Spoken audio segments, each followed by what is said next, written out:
My name is Andrew Hong. My Korean name Hong Jin. In Korean, the family name comes first. So H-O-N-G, Hong is switched. Andrew Hong, Hong Jin. Pronouns are he, him. And really honored to be here today.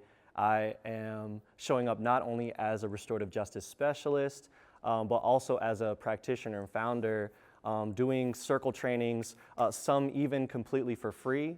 We're growing circles all across the city of Chicago and interested in sharing circles statewide as well for folks who are interested through our organization, We Each Belong. And I started my restorative justice journey as a high school English teacher on the south side of Chicago, and first was introduced to it to help restore some of the conflicts and relationships that were happening in our classroom.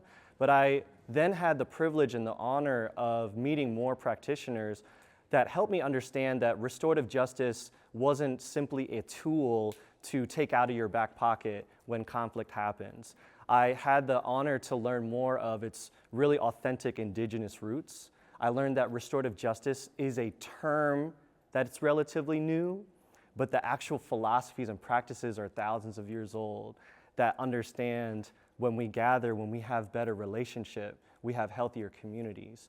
And so, especially with our Black and brown students, knowing how easily they were judged as criminals, as thugs, really being inspired to, with the restorative justice philosophy, again, not just a practice, but a perspective and a philosophy that our young people, our fellow colleagues, we're all human.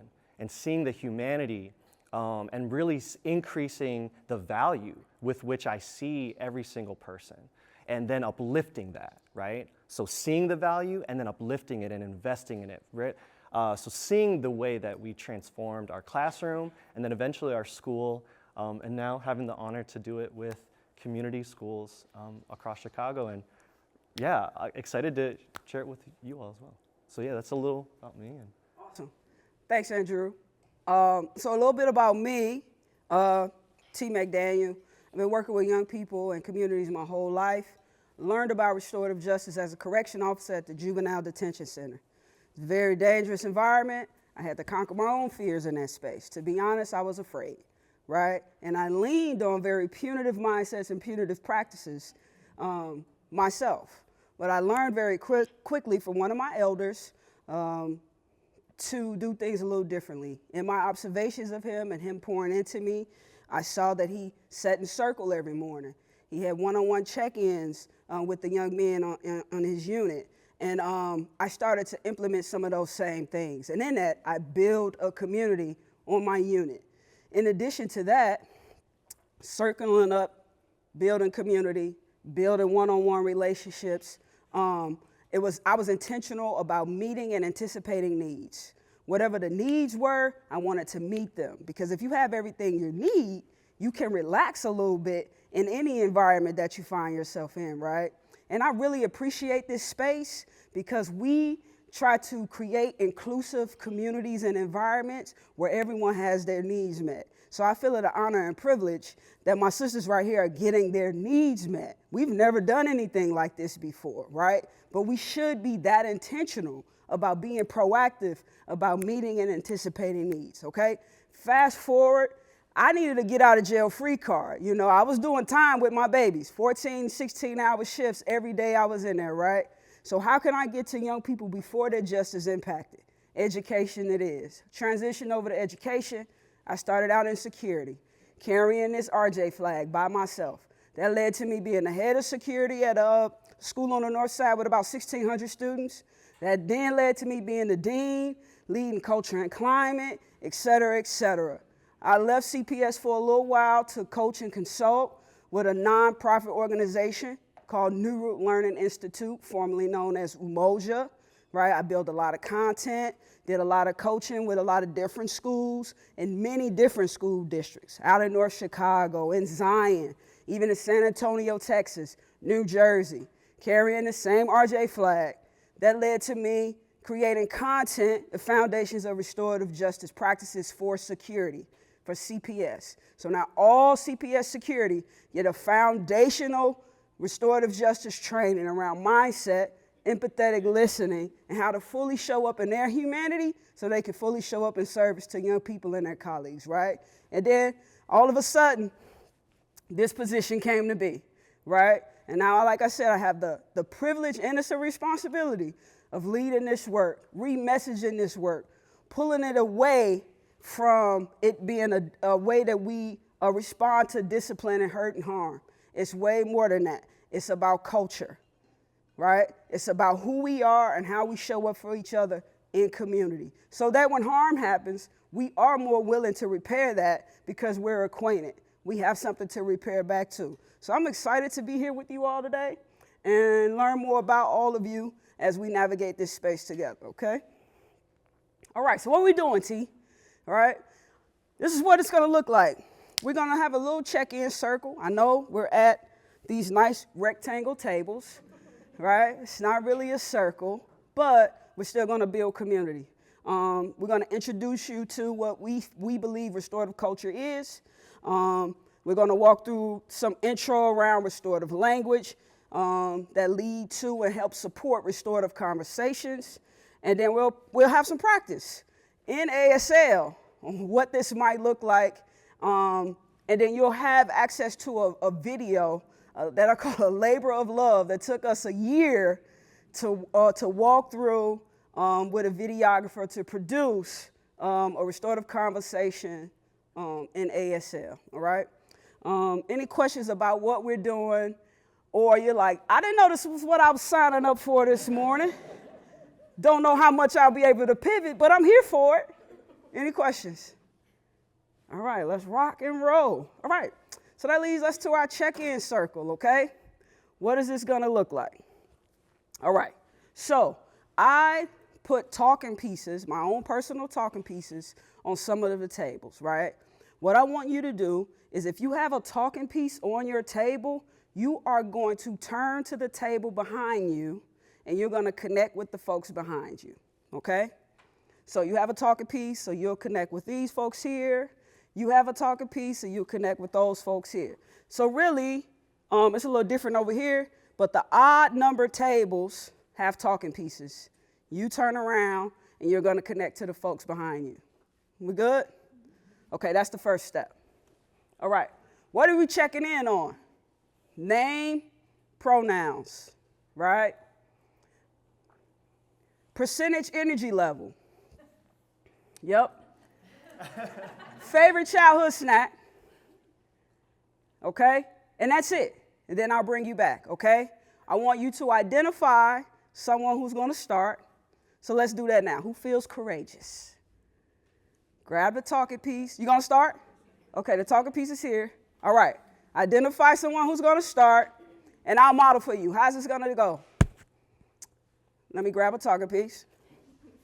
T. McDaniel, she, her pronouns. And you're going to pass the talking piece to the left.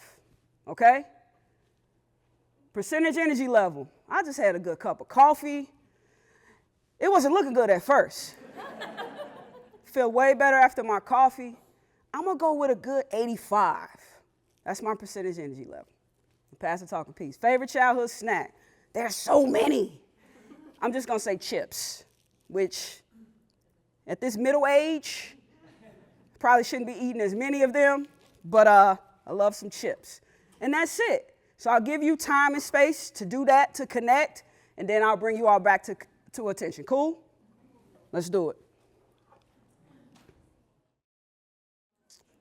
Now, you can stay there. You can stay there. We have one more. I want you to check in around this check-in question, right? But I'll give you some space and time to process first, maybe about a minute, and then you will share with your group, okay? In the same order. On a Post-it, what is a word or phrase that comes to mind when you see or hear this word? Belonging. Belonging. I'll give you about 45 seconds to process that. What comes up for you when you think about belonging?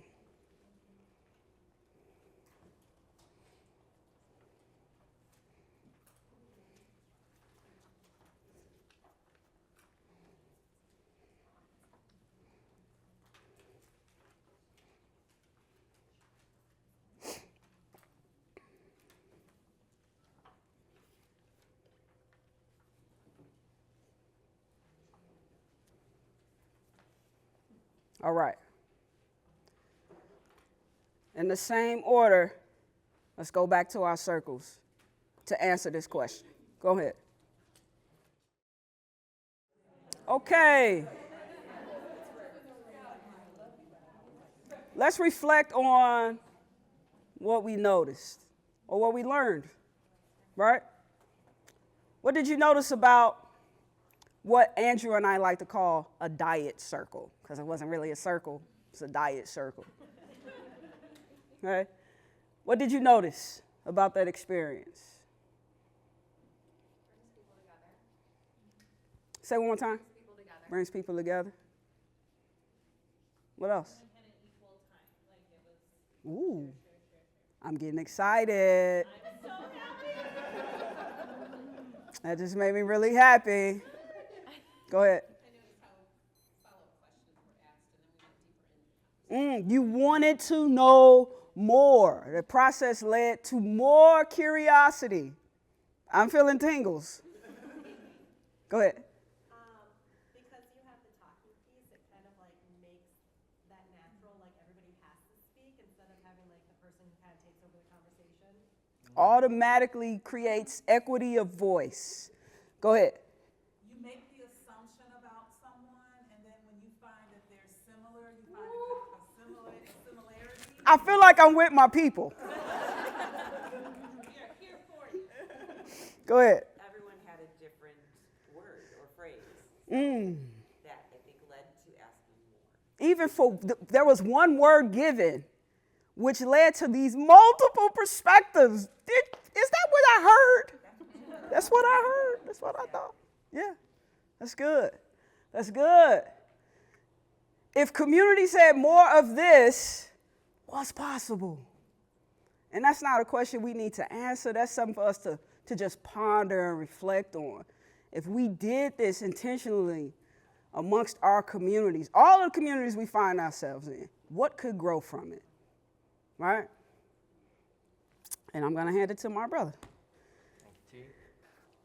Does anyone also want to share not one that you wrote, but one that you received from someone else that resonated with you? Does anyone want to share someone else's post-it? Safety, yeah. One person said safety, and I was like, oh, yeah. I was like, yeah, definitely have seen that before, yeah. I love that. One more? Our group had a theme of acceptance, and we talked a lot about that. Repeat the question? Oh, gotcha. This is new for us, Brett. We can't hear it back. We can't hear, so if you repeat to us what they say, it helps. Gotcha. You still have to repeat because you can't hear.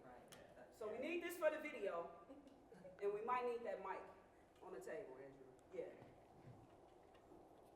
Acceptance, right? Do you want to share more? I just said our group had a theme of acceptance, and it was really nice to talk about that and about our past experiences. Awesome.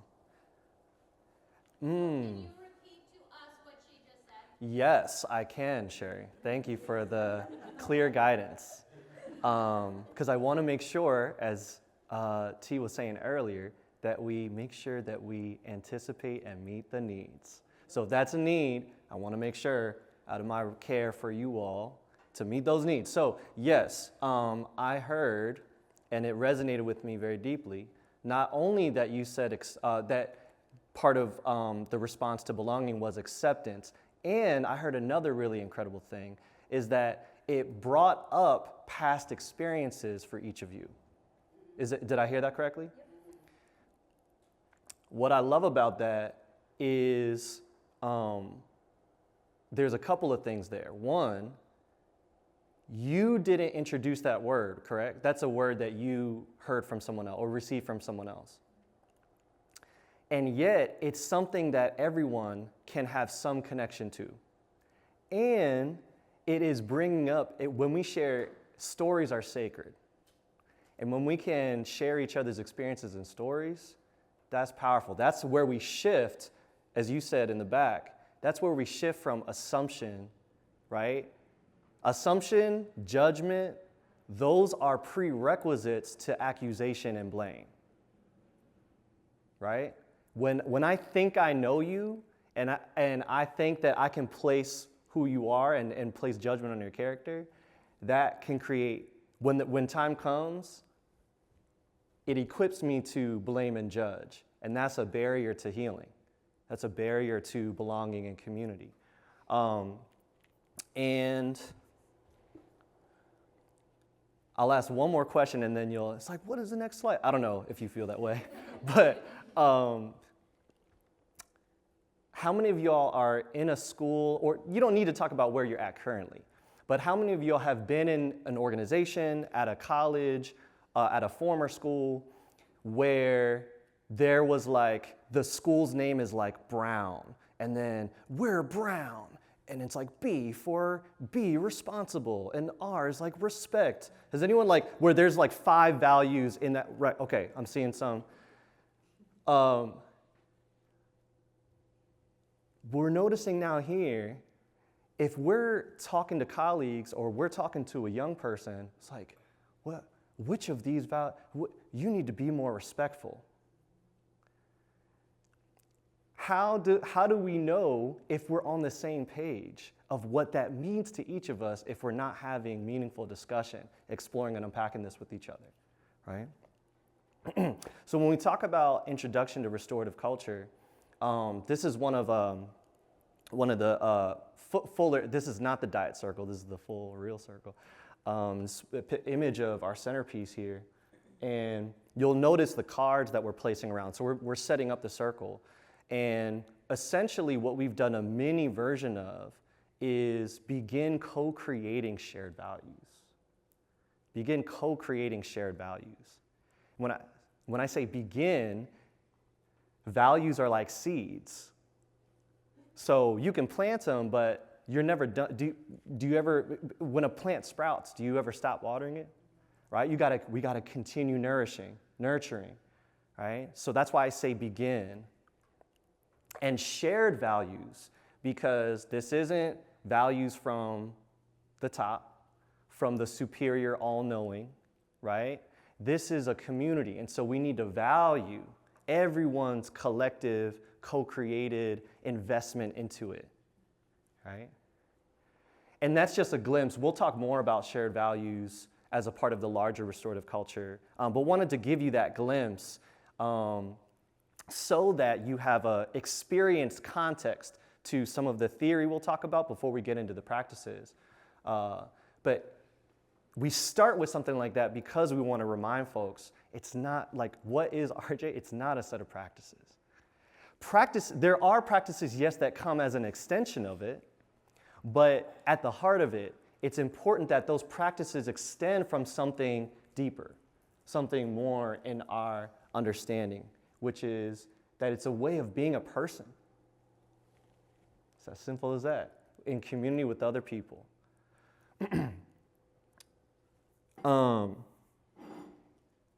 We love to use like the garden tree analogy, so you'll see a lot of this. One thing that we like to share is that the fruits we give grows from the soil we've been given.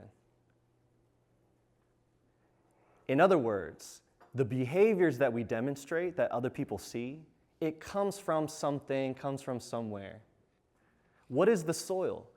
In a lot of people's lives, the soil might be a little, bless you, the soil might be pretty malnourished. What does that do to somebody, right? And can someone give, if we're at, you should apologize. You should be more restorative. You should be more respectful, right? Can people give what they haven't received? And we can have this approach of curiosity by asking, what is the condition of our soil? And not just with students. This could also go for the team of adults, parents, etc. But we'll stay focused on students for purpose of this conversation. In our time, we've heard a lot of crazy things. So we're making it more PG for a presentation. But here's some classic generalized comments that we've directly heard either as educators, that we've heard other teachers share during professional development trainings. Are any of these relate to, sound pretty common as well? Does anyone want to like read out one that they hear a lot that's similar to something they experience or their colleagues experience? Or you can also shout out one that's not on here. We always just talk about it, but nothing actually happens to the person who did something wrong. We always talk about it, but nothing happens to the person who did something wrong. Anyone else? That's all right, that's all right. I'll ask more generally. Has anyone ever had to listen or receive something from a student that was really hard to receive?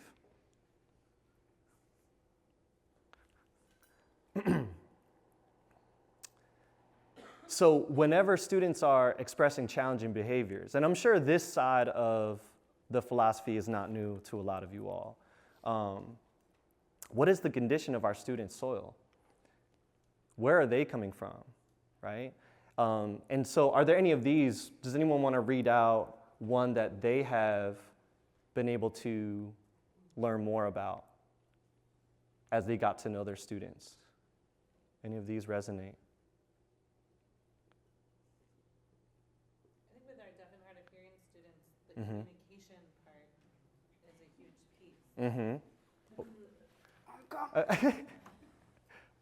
piece. I think with our deaf and hard of hearing students, the communication part is a huge piece. I think a lot of us grew up in families where we had access to communication with our parents, with our siblings, with our aunts, uncles, grandparents, and a lot of our deaf and hard of hearing families do not have that access. And so they don't know what it's like to have a conversation or to talk about your day or to tell about your feelings or to explain that something at school happened that upset you. And so trying to engage them in that conversation is like a new experience for them. Thank you for sharing that. And is that mic supposed to also come through the speakers or? No. Okay, that's where. Gotcha. Cool. I think I saw another hand. Oh. I'm gonna get my workout in today. Oh, shoot. All right, I need to calm down. So I work with a lot of hard of hearing students, and some students don't want to wear their hearing aids, or they don't want to even talk about their hearing loss, and don't want to share it, and don't want anyone else to know about it. And I feel like that kind of touches on the first point of students are carrying some of their own unresolved hurts. It could come from things that parents have said. It could come from things that other students have said. So there's a lot of environmental things that can kind of shut down a student before we get to them. Yeah, please. Do you want to repeat that? Oh, I should repeat everything. Yes? No? We heard that one, thank you. Okay. So when they don't, that was when they didn't have the mic. When I'm quiet, they can't hear, and you have to repeat it. Okay. But everyone can hear me now. Thank you. I feel like that really ties into the third point. As someone that went through a lot of hurt growing up as well, I felt very isolated, and I feel like a lot of kids are still going through that. So I feel like that's always important, especially with deaf and hard of hearing kids, because even though we might not be going through the same struggles, we can still understand feeling isolated and supporting them in that way. Yes, we got a couple more.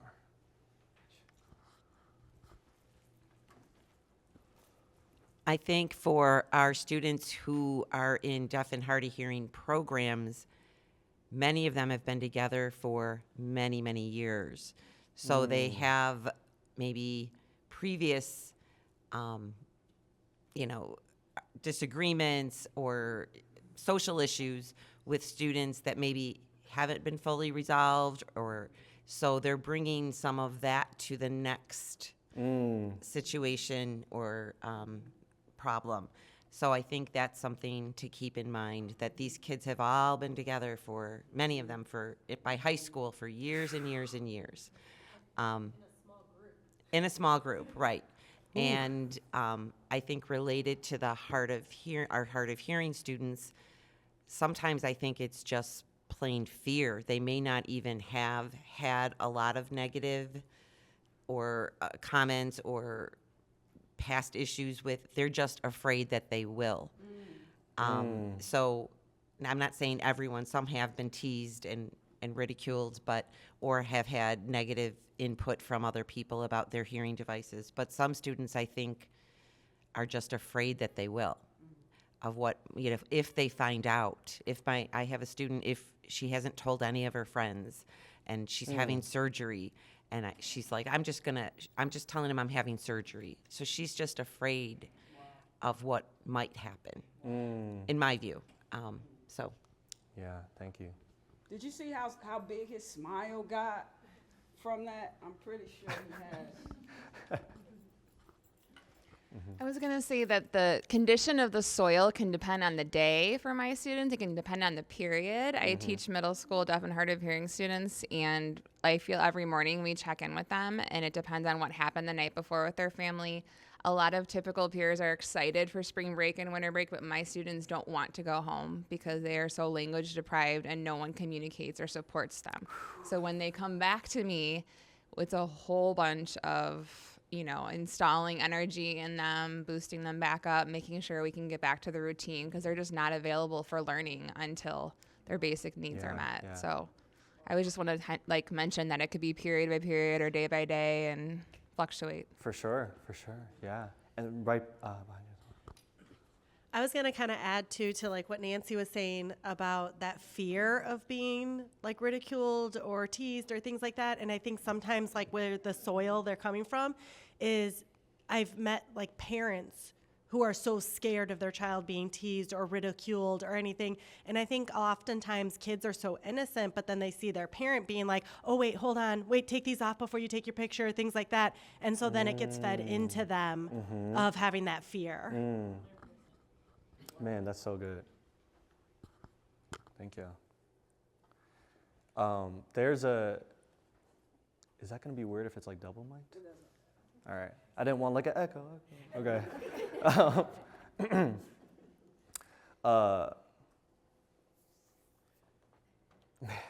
So many good reflections. One thing that I'll highlight, one of my favorite quotes in restorative philosophy based on, Nancy, this? Okay.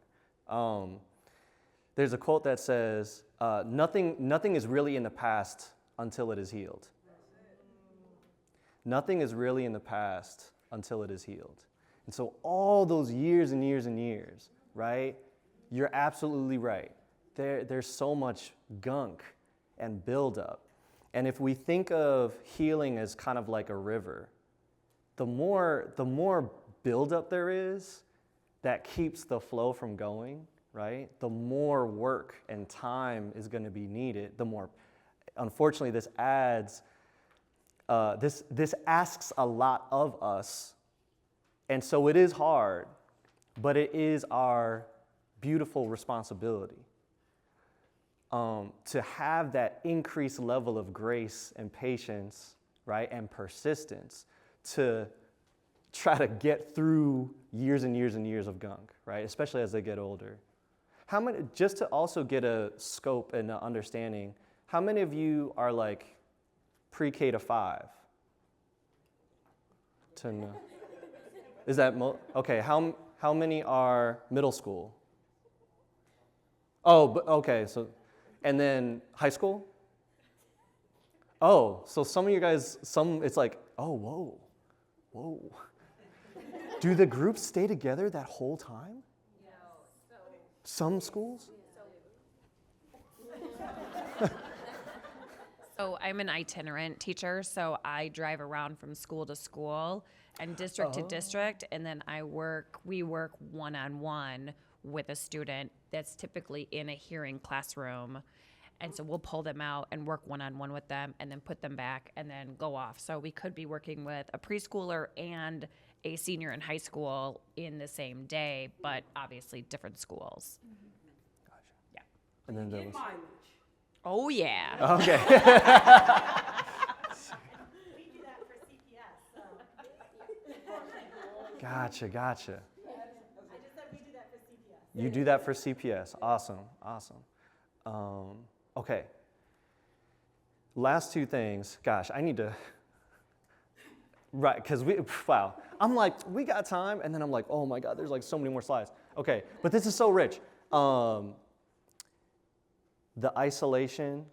I mean, think about the word we just unpacked with each other.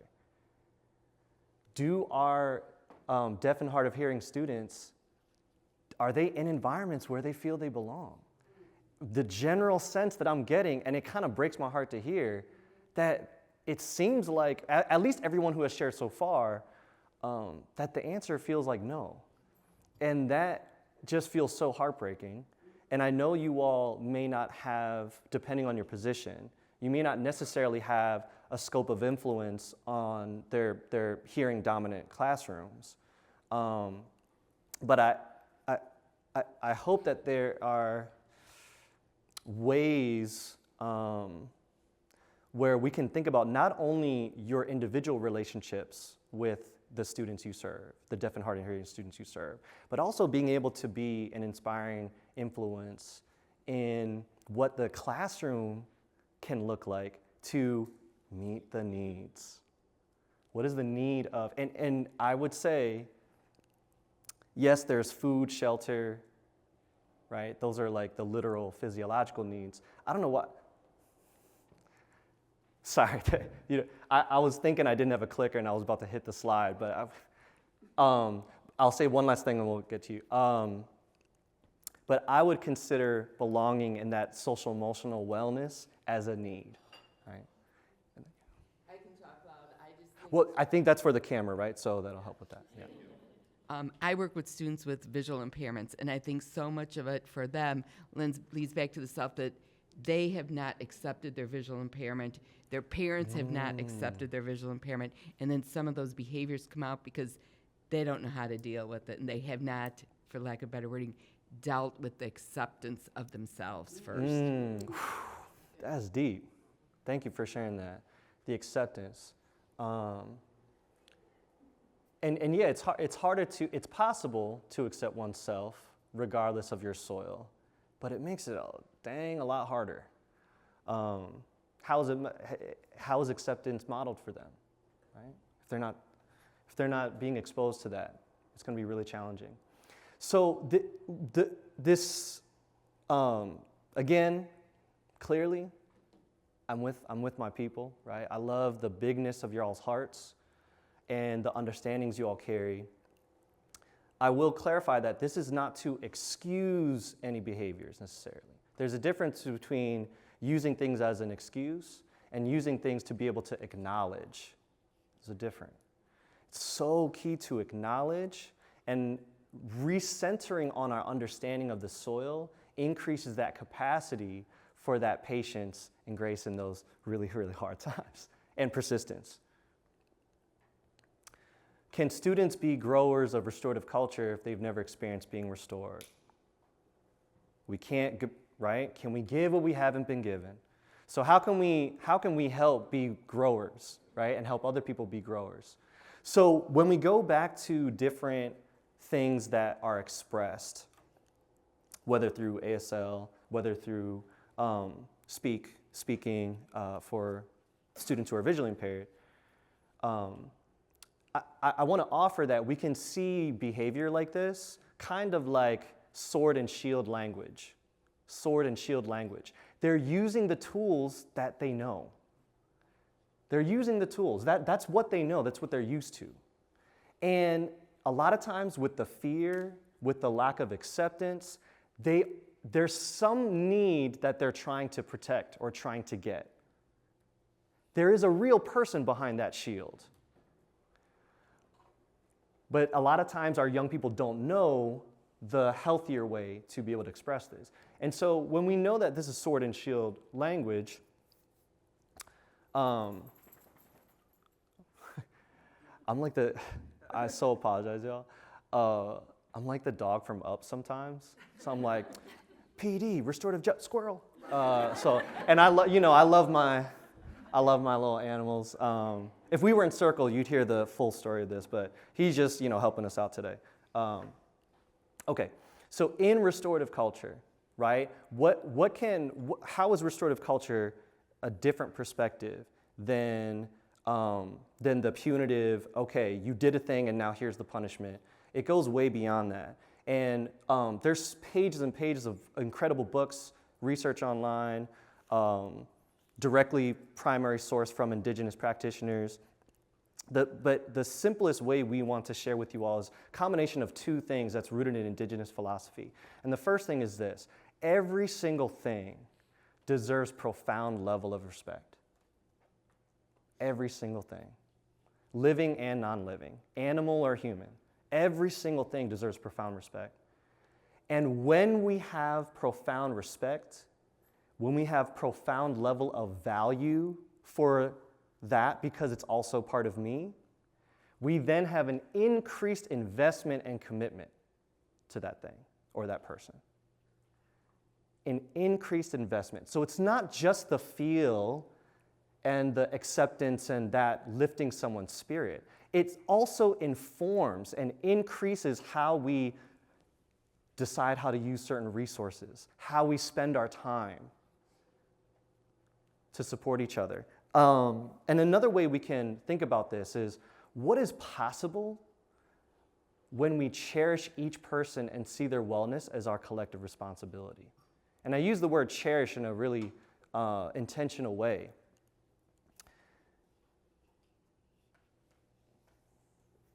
What if every student felt cherished? Beyond, not just accepted, felt cherished.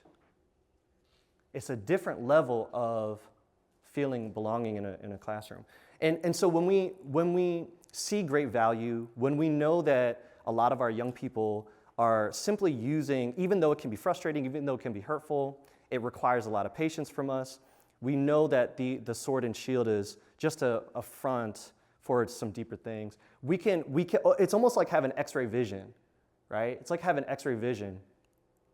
And these are two of the quotes that because we won't go through all of them, but just as an example, for me as a practitioner, when I was a teacher and I was hearing stuff like this a lot, don't talk to me, get out of my face, right? What I'm really hearing is I'm super stressed and I need some space, right?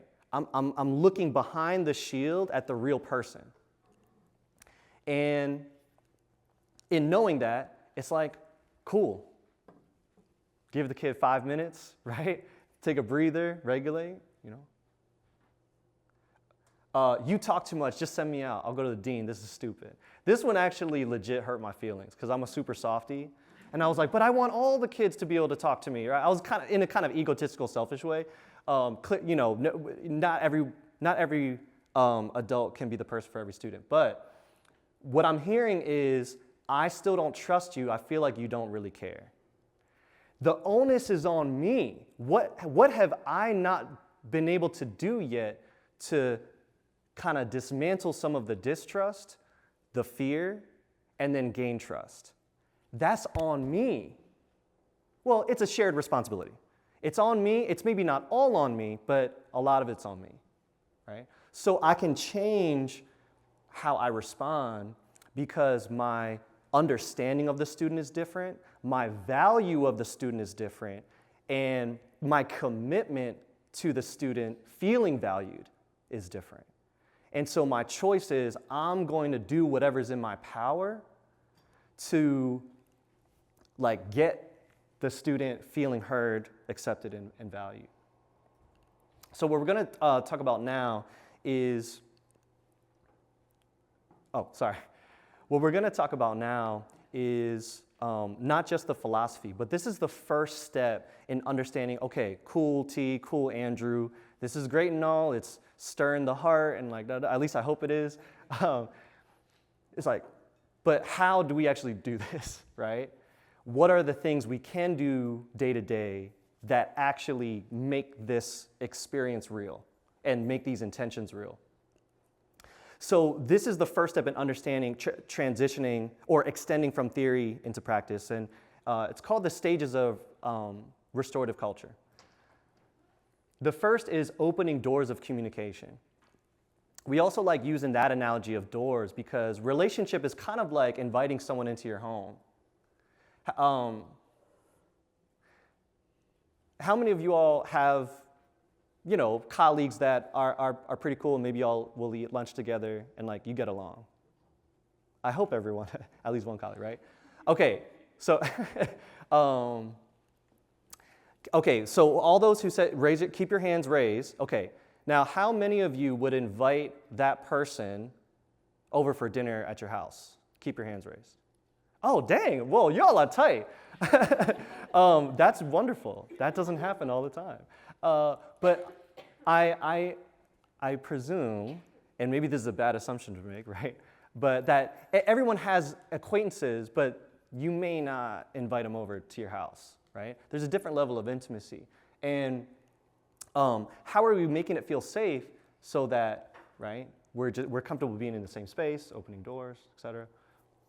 Then we're building trust and relationship, which is kind of like a little bit of what we did, everyone being able to share about belonging, et cetera. That's one of the ways we could do that. And then building shared commitment. Building shared commitment. This is actually an important, bless you, next step. In a lot of conversations, sometimes people will see 2 and 3 as a little redundant, which I understand.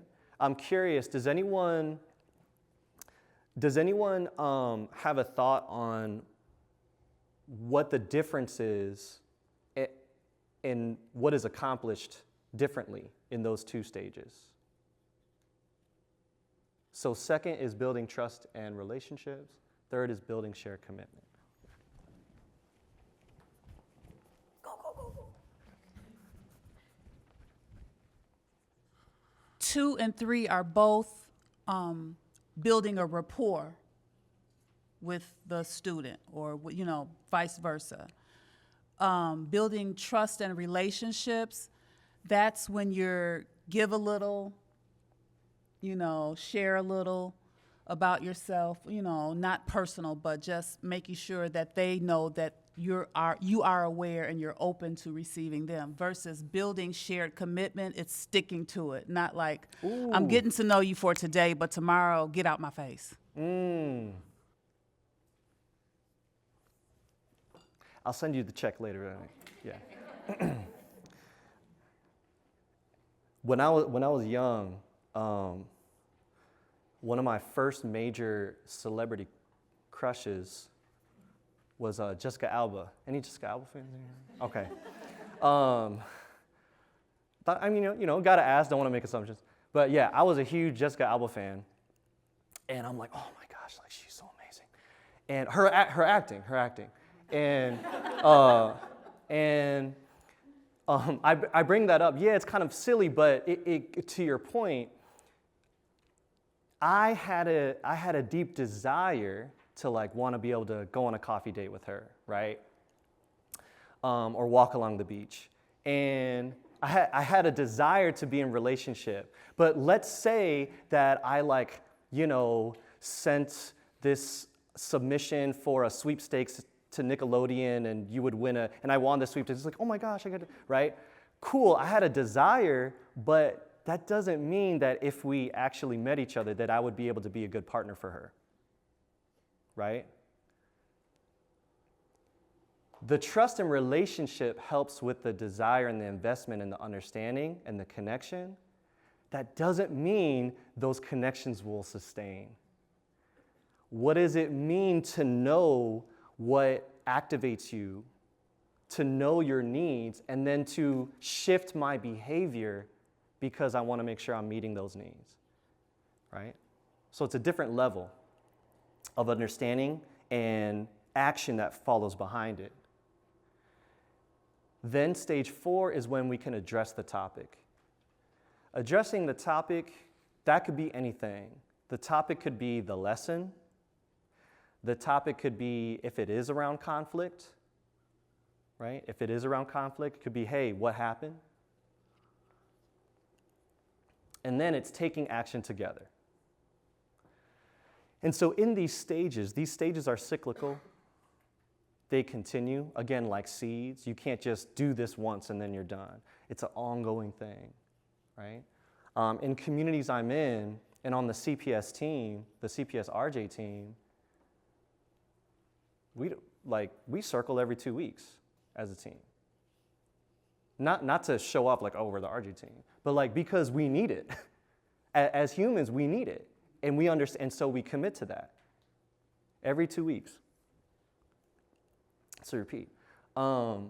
We won't do the diet table talk, but just with kind of your elbow partners, a little pair share, and I'll go back to the slide so you can see it, but take about 3 minutes, 2-3 minutes to share with your elbow partner, where do most groups begin in your experience, in your perspective? Where do you feel most groups begin or spend the most time?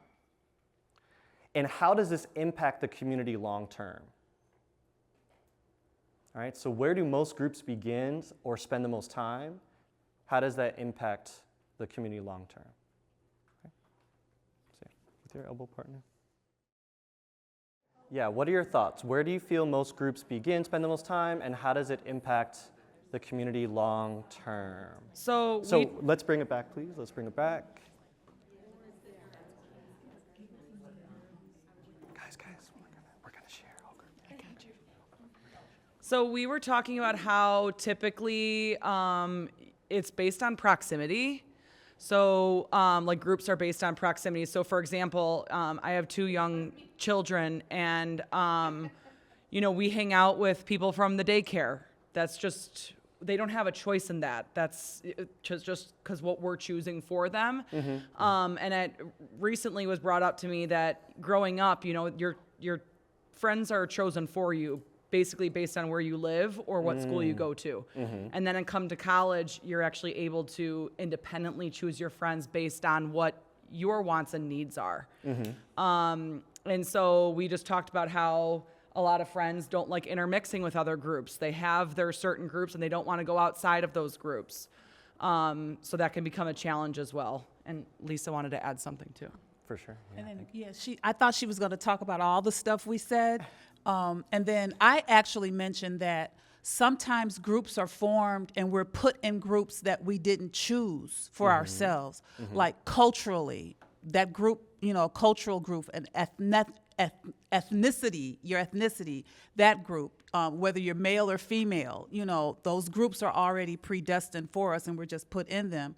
But then we didn't get to talk about the second thing, about how it affects the community. Mm-hmm. And I think that latter part is depending on what group we were pushed into without choice affects how we interact in that community. Mm-hmm.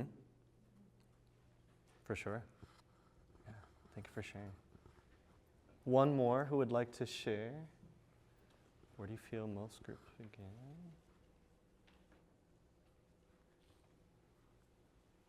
And maybe actually if I could ask,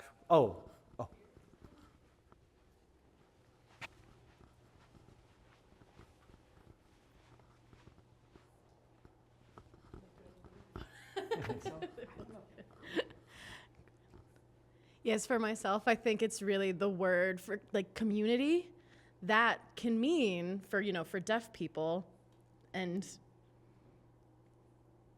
specifically people who are deaf and hard of hearing, blind, have other disabilities. It's like, what is our role in that community? Like, do we have to backtrack and kind of learn our identities first within that disability community, and then we can teach those groups to become better within their other communities as well.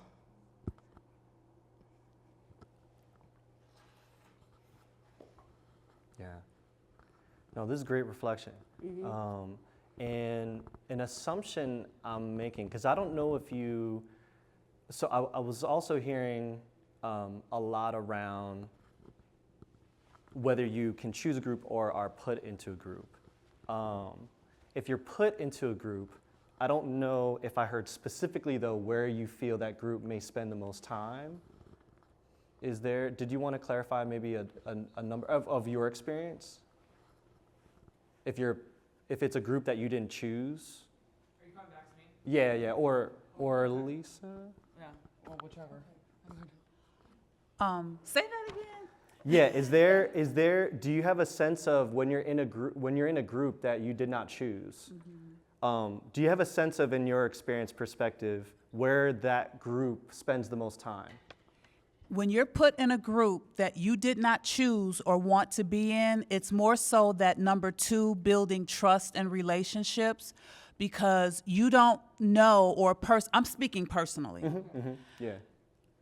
How do I trust if you accept me for who I am, because you don't really know me and I don't really know you? So until I get to talk to you more and communicate with you more and we find out that we have more in common than different, then I can possibly trust you until you do something or say something that will hurt me and that's going to put me back to...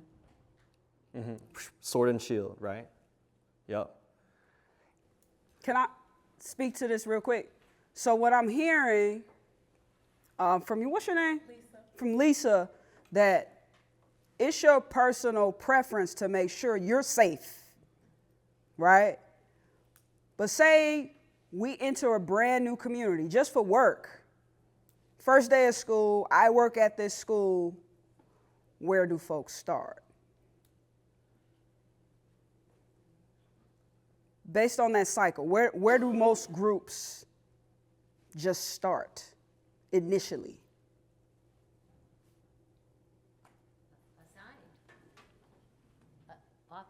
Often assigned. According to the cycle. If you want to go back to the cycle, like 1 Andrew. through 5. According to this, people start at 1? Yeah. This is really great.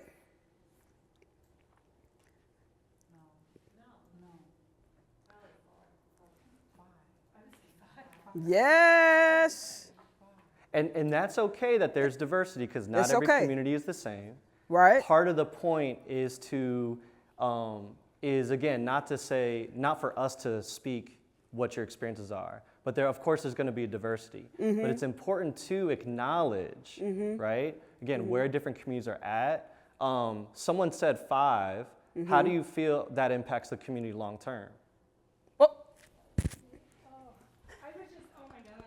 Wasn't that deep at all. Oh, it doesn't have to be deep. It's not at all. Yeah. And I was actually thinking of a classroom when you're like just now, like we're put in a group. Yeah. We didn't do 1, 2, 3, we did build and share. But normally, like in a classroom, this table's together, work on it. They might not like each other. They might not anything, and they have to do, say, a science project. So we're just number 5, taking action. These kids are getting together and might not have any of that, and that's where we get like, one sits bad, I'm not doing anything. Right. And so that's what I mean. It was not deep. It was just. Yeah. No. Please, I don't want you to think just because it's not deep doesn't mean it's not valuable. That was actually very valuable. For time, we'll have to, unfortunately, but we have the 2 other sessions because there's actually a couple more things I'll need to speed through, and I'm realizing I think we only have like 1 minute till break, right? Yes. Oh gosh, okay. But thank you for everyone's reflections. Part of, if you feel communities that you're in really fully and authentically does go through all stages meaningfully, amazing. I'm so happy for you. And we know that not every group does that. And so part of the point we want to illustrate is when communities don't prioritize, they may do it, but it may be checkboxy. It may not feel authentic. Like how long, when you're in meetings on your team and there's an hour agenda, how long's the check-in, right? What type of check-in? How are people listening? And so if there's no relationship, trust, or commitment being built, why would someone be invested in the topic you're trying to address? Why would someone be invested in that? In fact, they may purposefully want to rebel against the topic if they see you or other adults as the enemy. If you're my enemy or if I don't trust you, I actually want to go opposite, right? We don't have time to speed through this, but has anyone seen the social discipline window? No? Dang. Well, Just go. yeah, we don't have time. Thanks, T. Okay. I will just highlight shared relationship balance. Everyone has needs and everyone has responsibility to give. And so a lot of times RJ does, yes, there's the softness and there's the compassion, there's the listening. When educators have the misunderstanding that, oh, it's all, but they just come back with a lollipop and they just had a, well, full authentic implementation of a repair process, which we'll go through, involves what is the responsibility of the young person as well. Yes, we have things that we want to do to meet your needs and help resolve this, and the student also. They're not exempt from that accountability. The difference is this. Oh. Let's save that. Let's just save it. Yeah, well, okay, we'll say, because this is really important, but we'll save that. Go back. Let's just end here. Okay, you're right, because, yeah, we're on time. Thanks. I got you, bro. See, this is why we're a team. I got you. Okay. When I'm doing PDs by myself, I'm just going off the rails with time. So thank you. Honoring your time. Yes. We'll end with, we have the opportunity to turn that soil, to provide rich soil, to nurture the need of belonging, of understanding, of acceptance, both in self, the self of the student, and in the environment with their peers. So we'll end there, we'll pause there, and then we'll go into, which will make sense, yeah, because accountability will kind of go into, yeah. Okay, cool. Perfect.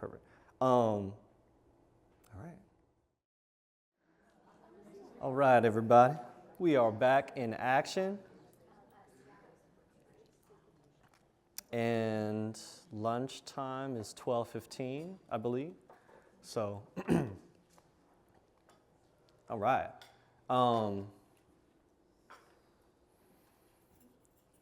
Inviting everybody. Appreciate everyone's deep attention, curiosity, hopefully enthusiasm for this work. And I'm of the belief that even when we're great listeners and great engagers, the more we listen, the more we receive someone's expression. And actually, I did want to have a conversation because there's a term in restorative justice that we'll talk about in a second called empathetic listening. And it's like, oh, I actually would love to, I'm curious how that language could be more positively adjusted in service to deaf and hard of hearing students. But the more we receive and listen, the more potential blockage could happen in us. And sometimes I think being able to take a deep breath also helps clear our own paths and our own rivers, make more space for even more listening. So inviting us to take 2 deep breaths together, no exact count, but we'll do a general rhythm. And you can just follow along, roughly 4 or 5 seconds. So yeah, 2 deep breaths in 3, 2, 1. Let's receive. And let's give back. One more time, let's receive. And let's give back.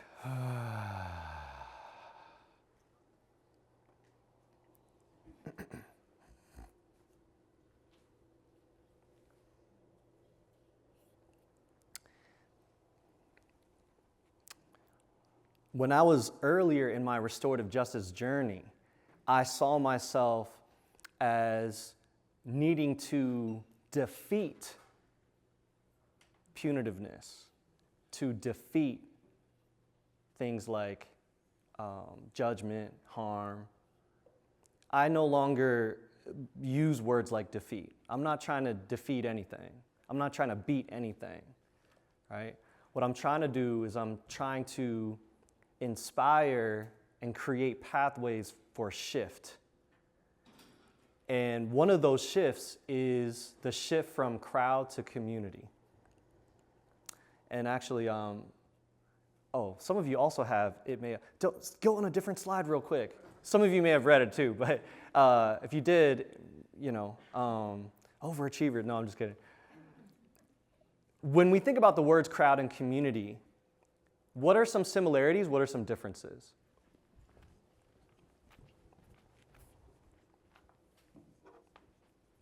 When we think about crowd or a community, what are some similarities? What are some differences? I feel like the biggest difference that I see when I see those two words is the connections within a community and the disconnection in a crowd. What type of disconnection? I feel like crowds can be, like, if we're going back to the 5 steps of, like, connection or whatever it was called, of restorative process or whatever, a lot of them have the same, like, mindset to take the same action, or they all are part of the same movement, if you will, and communities might have different, like, ideas about what their movements are, but they have more of that relationship. And so then when it comes to those differences in opinions of, this or that movement, then you can work together because you have better relationships with each other. With better relationship, you can move differently, right? Man, so many that I'm gonna put a pin in that real quick because that stuff like that will come up later. But that's awesome reflection. Pass down. I think for me, just simply like crowd to me equals like overwhelming, and community equals like comfort. Yeah. Thank you. One more person? No? Mm-hmm. Sometimes when I hear crowd, I think of like trying to, like crowd control. So like trying to control a crowd. Ooh. They're kind of, there's like a unruliness to a crowd versus a community. What? What? I'm gonna need that video. We're gonna need to clip that. Hold on. That was cold.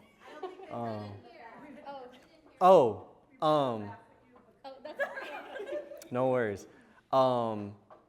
Please let me know if I'm capturing what you said correctly. Oh my gosh, I'm having I just got so excited. Then it just flew out of my brain. Could you just repeat? Yeah. Crowd control. Yeah, so with the crowd, the phrase crowd control, when there's a crowd, I want to like credit you, because I'm gonna edit this, right? And I'm like, copyright. What's your name? Ryan. Okay. Copyright. Okay. So there's a couple of differences, and why when there's a crowd, that's when rules and laws feel like the answer. Now, rules and laws aren't necessarily inherently bad or inherently harmful, right? Like, you don't want, like, dogs can't eat chocolate, right? So if you see your dog, like, nibbling on a candy, it's like, no, right? So there's no absolute inherent badness to rules or laws, in a sense.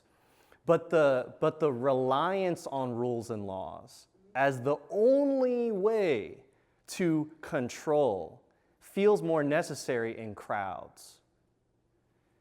Why?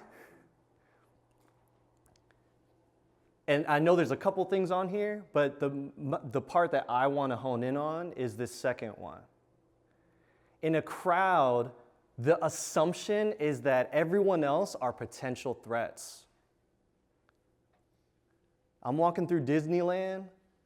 I don't know who's, right? If I'm a parent, I'm not a parent yet, but if I'm there with my kids, I'm like, I'm keeping an eye out for anyone who's eyeing my kids a little too hard. You know what I mean? Like, I don't know these people. They don't know me. How many people drove here today? Okay, keep your hands raised if your car doors are unlocked.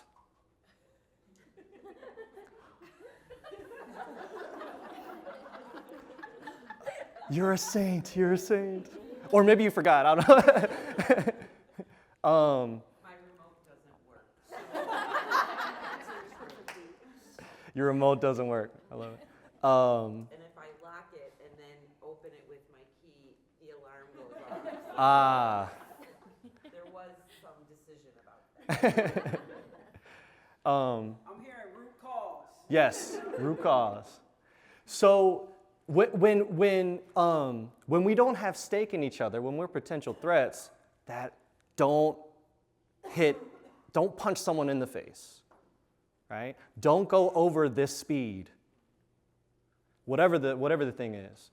And the protection is the order, the institution.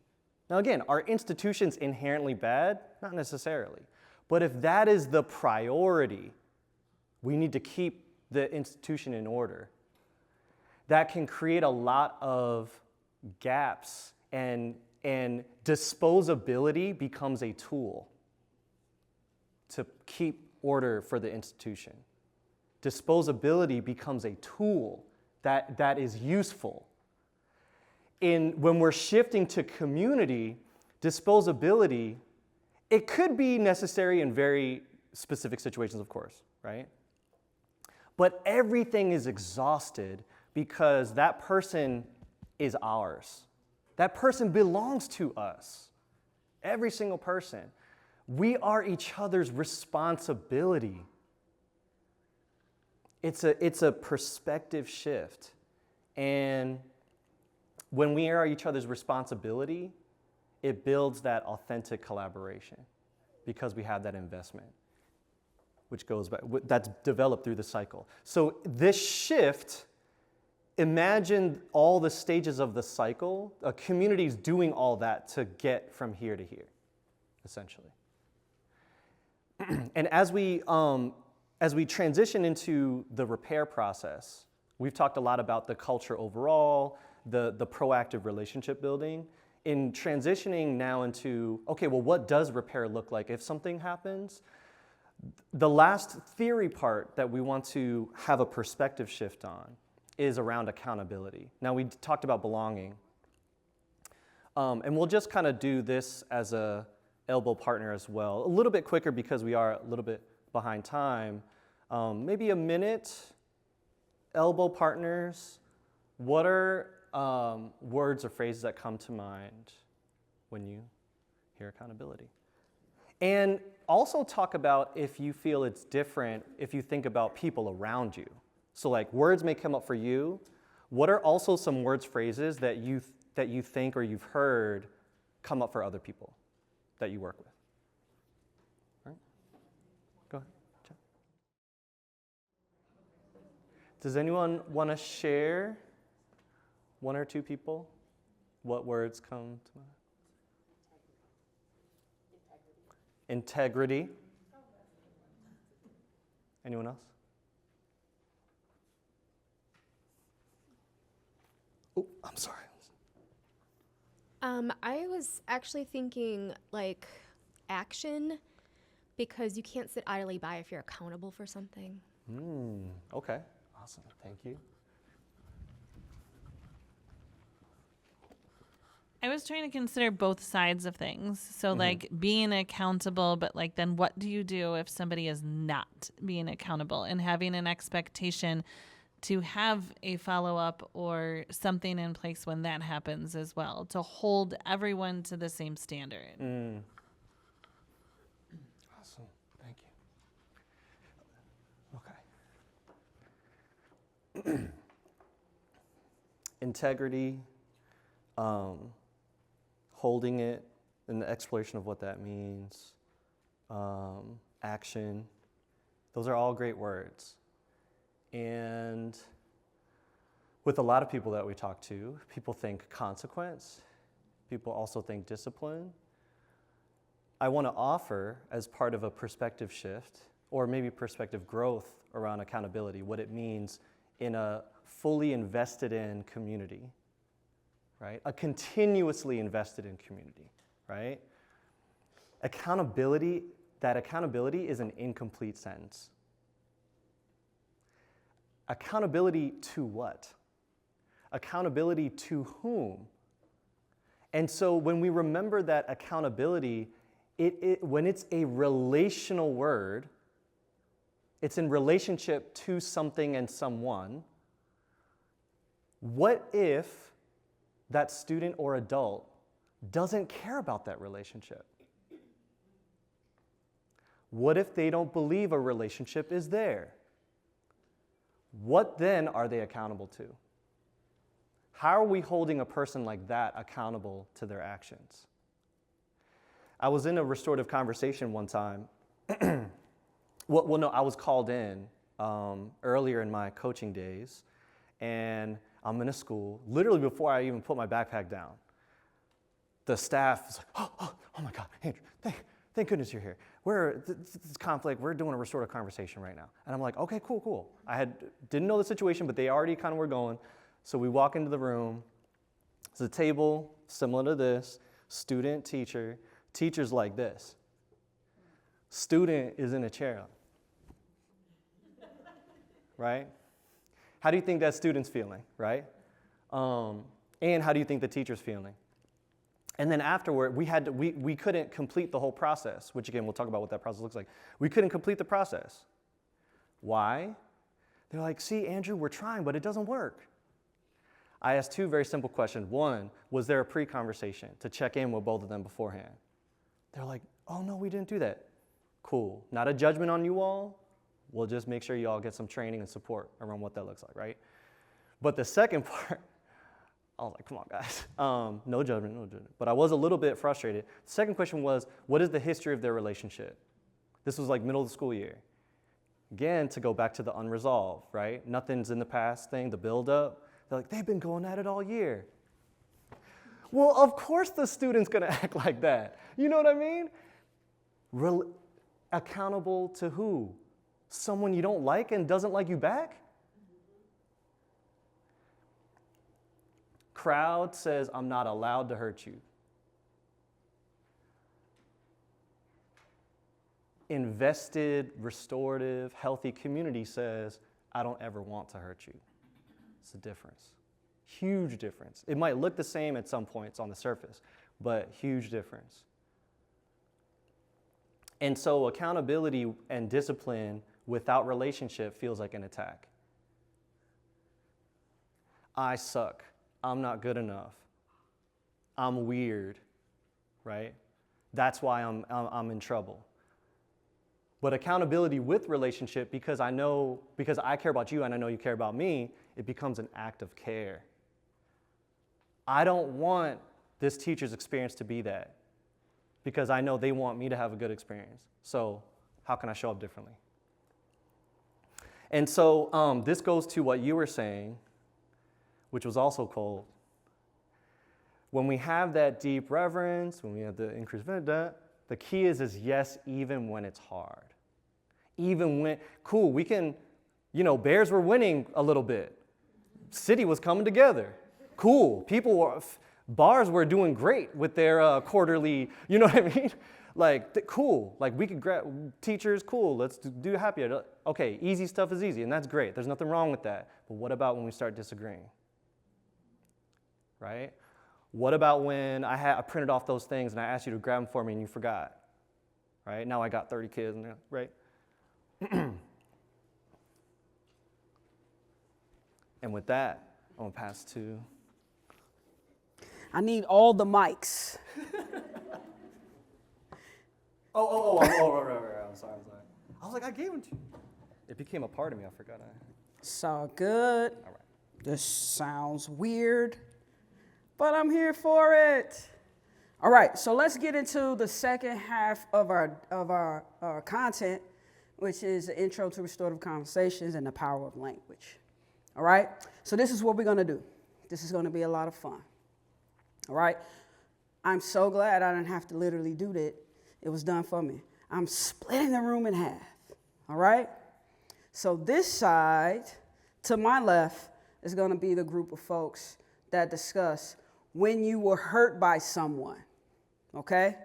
When you were hurt by someone, how did you feel at the time?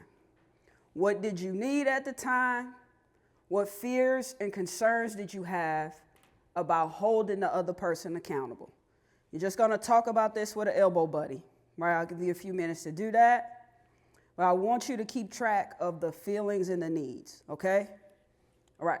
And then this other side, right, to my right, you're going to do the same thing with the same questions, but your reflection is going to be around when you hurt someone else, right? Whether it was intentional or not, we don't have to get into those semantics, but when you hurt someone else, right, what did you feel at the time? What did you need? What fears and concerns did you have about this person and holding you accountable, okay? Keep tracks of the feelings and the needs, and then we'll do some reflection, some debrief around the last question. We got it? I think 4 minutes sounds sufficient. Is that good? Okay, and go. All right. Sounds like you're having some rich conversations. I hate to break your wisdom. I want to bring us back. All right. You're such a good class. Such a good class. Raise your hand like this. Pat yourself on the back. Good job. All right. So let's hear from when you were hurt by someone. All right? Let's just talk about feelings. When you were hurt, what did you feel? Oh, dang. Okay. All right. It's going to be a marathon. I already worked out this morning, y'all. All right. Okay, great.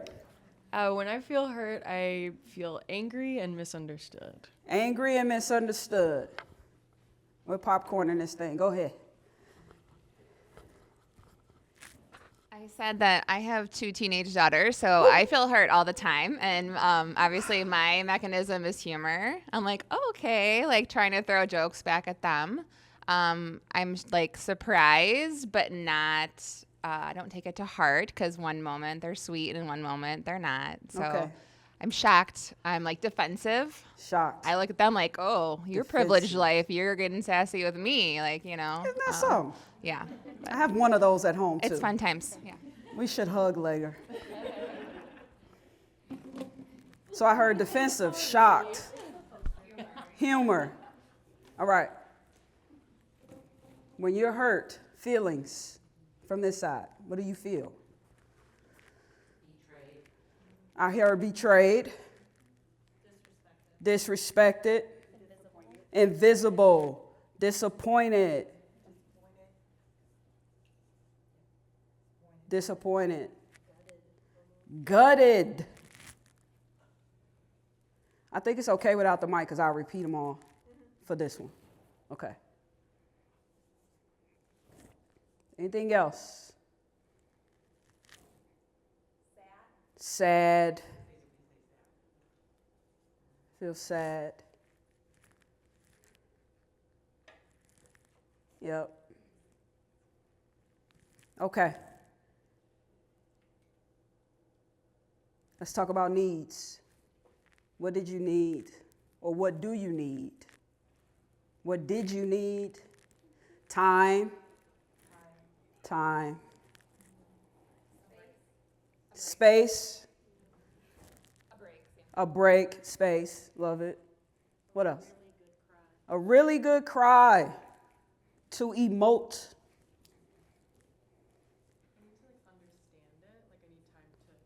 Process.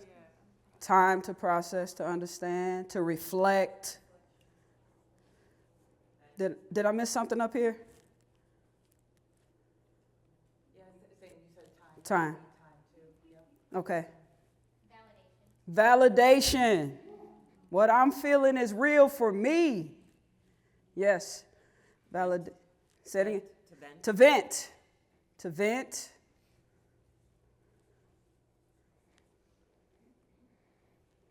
Anything else? Comfort. I think that's kind of like validation, but like comfort, just like Comfort. somebody who just like gives you kind words. Yes, comfort. To be spoken to kindly. Yeah. Comfort could be a little different than validation, you know. We do this with students. We have a peer conference program. Shout out to all my many restorative practitioners across the city of Chicago who's doing this work. I'm so proud of them. And a lot of them say comfort. And then I unpack that a little deeper with them. But what does comfort look like for you? I need a nap. I would really love a Coke and fries from McDonald's. You know? So it could be a little different. Whatever comfort means for you, you know? All right. Did we cover it all? An apology. An explanation. Oh, for you to explain. A chance to explain. Yeah, okay. I'm hearing to be heard. Yeah, okay.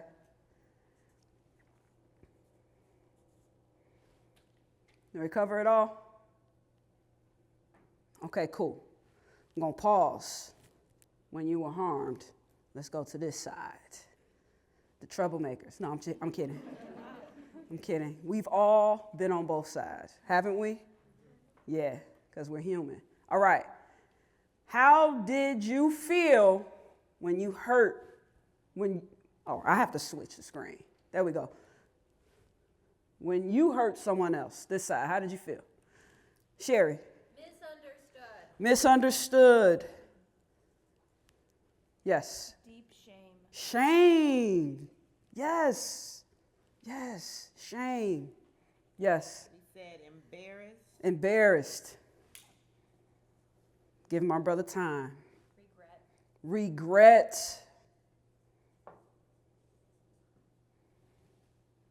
You have a list here. What else you got on the list? Nervous. Okay. Yeah. Angry. Disappointed. Yes. Insensitive.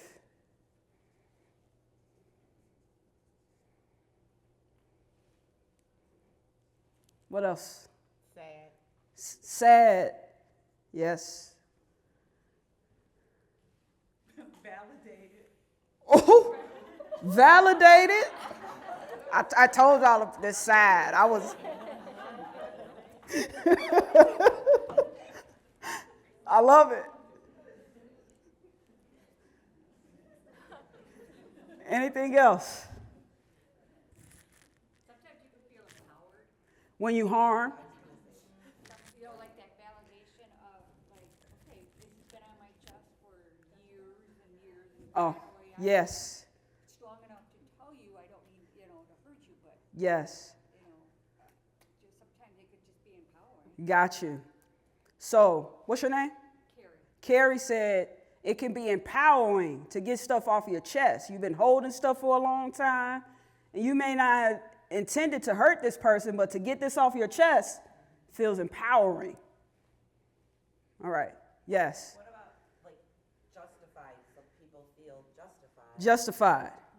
You deserved it. You hurt me, or justified. Justified. I'm a little nervous. I just got nervous.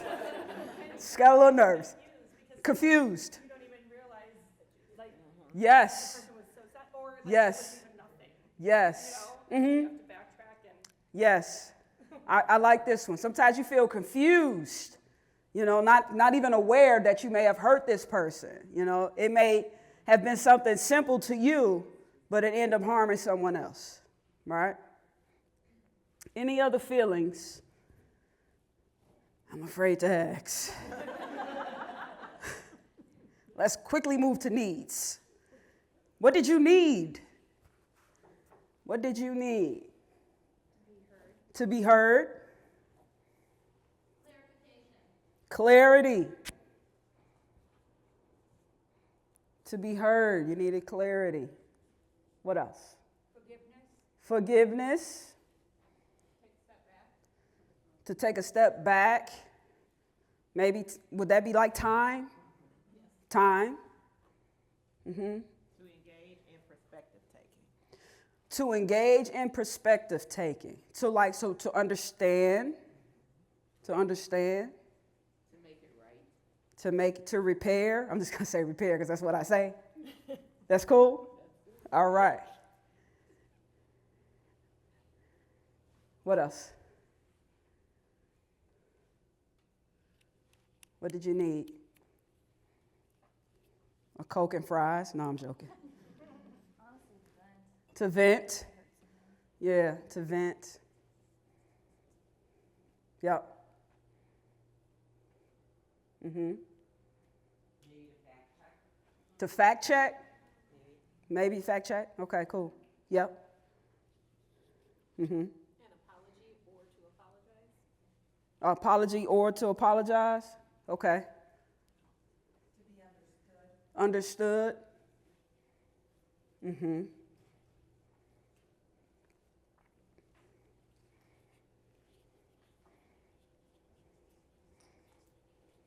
Anything else?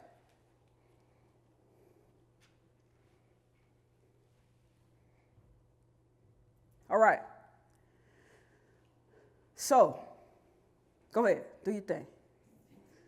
So, as you'll see, for both the harmed and the harm doer, they both have similar feelings and needs, right? They both needed to vent, to be heard, time to process, an apology or to apologize, right? Both felt disappointed, angry, sad. It's validation on both sides. Yes, it is. Well, it was a need. Misunderstood is on both. Yep. Yeah, help me out. Uh-huh. Uh-huh. Uh-huh. To repair, I think. Space. I know it's hard to see way from back there. Space is on both? I guess take a step back is kind of. Yeah, that's space. Space, yep. Mm-hmm. Yeah. So, when you talk about perspective taking and thinking through these multiple perspectives, as human beings, when we harm or when we're harmed, we both have the similar feelings and needs when harm happens, right? Right? Let's think about these questions for both when you hurt someone else or when you were hurt. What fears/concerns, right, do you have about holding the other person accountable when you were hurt? With knowing that there's both similar feelings and needs. I'm going to go to this side first, then we'll talk about this side. What fears or concerns did you have about holding the other person accountable? Oh, we might need the mic for this one for sure. You got me. Lisa, on deck. Appreciate you. Anyone? Don't leave. Go ahead. The person will leave or not be part of your life anymore. Oh, that the relationship could be severed. Yep. That my needs could go unmet. That my needs still could go unmet. Right? There's a risk in this accountability process. Go ahead. That it could escalate further. That it could escalate. Yeah. Yeah, these are all valid concerns, right? Yeah. That the person won't change. That they won't change. Man, should we sit in circle? Yeah, that they won't change. Sherry, you were going to say something? It was the same, damage the relationship. Oh, okay. All right. And when you hurt someone, what fears or concerns do you have about this person holding you accountable? You're on the end of accountability. I think for both it works you're afraid of gossip and people telling other people, and then which would be an escalation, but that you're going to turn other people against me, and that could work either way, I think. That the confidentiality could be breached. More people will know about this than needs to know, right? And that could cause a bigger problem in the community. Yeah. Retaliation. Yep. Oh, sorry. The person will never forgive you. I think that trust is broken, and I would feel horrible, like we couldn't repair it. Yeah, trust will be broken forever, and it's beyond repair. I don't know if it's been said already, but having that person to come back and hurt me even worse is a fear. Oh, yeah. Yep. It could change how like I think about me and just kind of my self-image and how I treat people. Again, it could change how I feel about me. More of that shame narrative running, you know? This is good. What I'm hearing underlying some of the responses is a fear of failure, whether you failed someone or something might fail, like the relationship or how you went about the approach. Yeah, I love it. So the fear of failure, as a human being, or fear of failure within this relationship, or fear of failure as it relates to how we're going to fix this or repair after what happened, right? So with that in mind, and Andrew, you can jump in here at any point, language has the power to either feed our needs or feed our fears, right? And we did this as a reflection before we get into language, but also for us to explore these multiple perspectives that exist when we think about someone who has done harm and the harmed.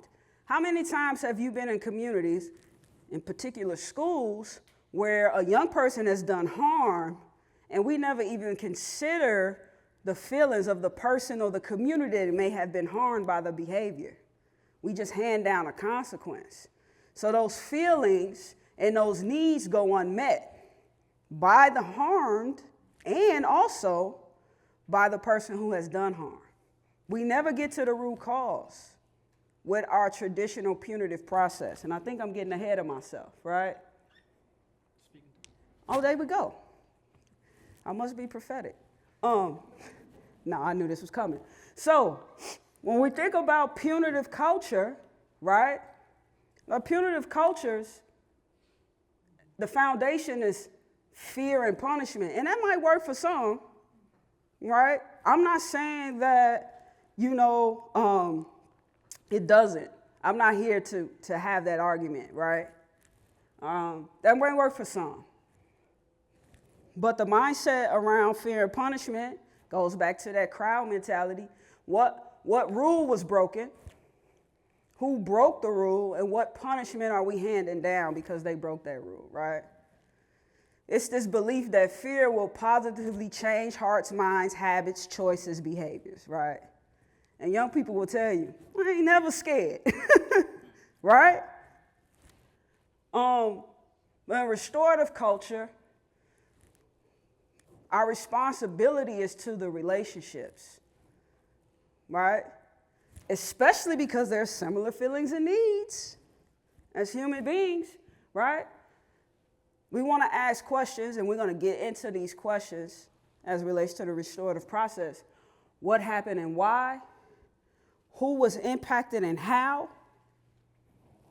How do you feel about the impact and the other's experience?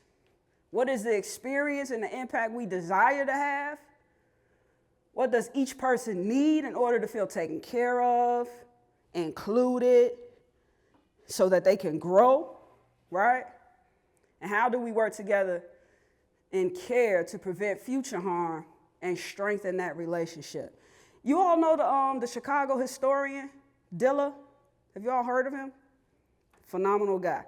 He has a quote that says, You can't check on me if you haven't, you can't check me if you haven't checked on me, right? Again, it's about responsibility to the relationships versus our responsibilities to these rules, right? I'm going to easily do 90 if I have to get to somebody I love. Easily. Easily, I'm breaking the speed limit every time. If I need to take care of somebody I love or get to somebody I love, I don't care nothing about this speed limit, right? Forget that rule, right? But I'm going to drive with care and caution if I'm also carrying precious cargo. Somebody else I love, right? Okay, that's just something to think about. All right, I'm passing it back to Andrew. All right, cool. It becomes a part of you, right? It's like, forget you. I forgot. It's like a third arm. All right, perfect. All right. Please enjoy Timmy the T-Rex for a second. Yes, all my names for different animals are alliterative. Anyone want to get, bonus points. Anyone think they know this sloth's name? Sid, Sammy, Seth. These are good. Samantha. These are all really good names. His name is Sumo. Sumo the sloth. Yeah, he's got a little bit. Okay, sorry, wasting time. Sorry. Okay. Oh, you did? No. It was time well spent. Okay. We'll go back to this real quick. We part of also why we started with this activity is because we cannot, yes, we hope you all feel not only inspired, but really equipped to better have these restorative conversations. At the same time, I want to clarify, no matter how good we get, no matter how much experience we gain, we can never, ever, ever guarantee repair. We can't guarantee 100% that things are going to repair. At the same time, we can increase the possibility as much as possible with precise, careful language in how we have these conversations, right? We can increase that possibility. And so the different types of language we'll talk through is going to increase the possibility of meeting the needs, not meeting the fears. So there are three main, there's a lot of different types, but we'll focus on three main types of door shutting or sword raising type language, right? This is gonna sustain this feeling of like, oh, this teacher's the enemy. I can't, or they're here to get me in trouble. I need to put my defense up, right? The first one is, you see the example here, the problem is that you are disrespectful. We call this diagnosis. This is kind of like that judgment. We're putting judgment on who this person is and their character.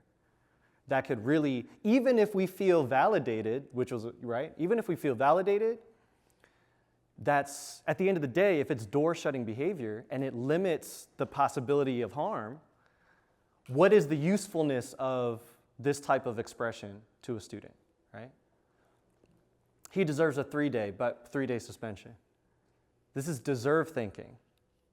We are putting upon them that this person is not worthy.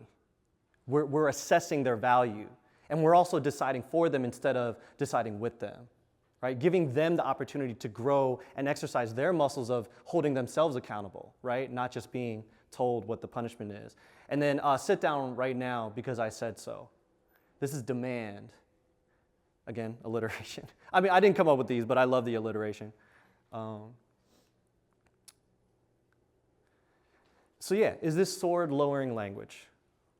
It's really hard, as I'm sure you all know, it's really hard to try to have a meaningful sense of repair and improved behavior that lasts, right? There may be improved behavior for like those 10 minutes, right? And then they're getting up again. So there's three main types of restorative language. These are kind of like the ingredients. These are the components. And then after this, we're not going to finish all the stages, but we're going to do maybe like the first 2 or 3 based on time. We'll do the first half of the restorative conversation process, and then we'll continue after lunch. But you'll see that these 3 core ingredients of like the types of language is going to be spread throughout the whole restorative conversation process, which has those 6 stages. And with restorative questions,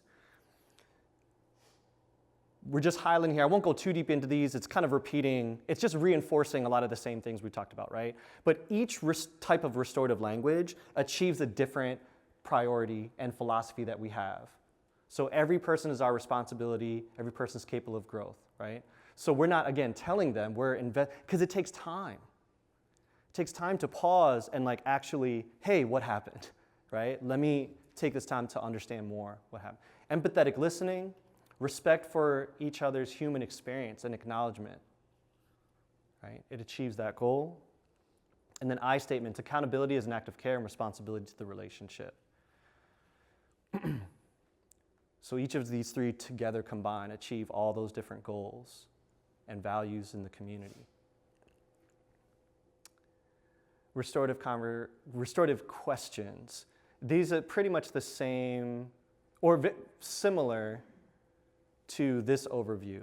And so the restorative questions, and apologies for continuing to go back and forth like that, these give a high level of what the different stages of a restorative conversation are, but on a higher level.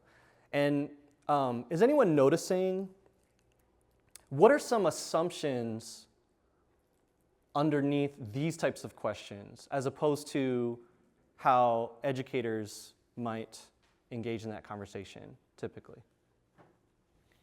Sherry? That you are able to take the perspective of the other person. That you're able to take perspective of the other person.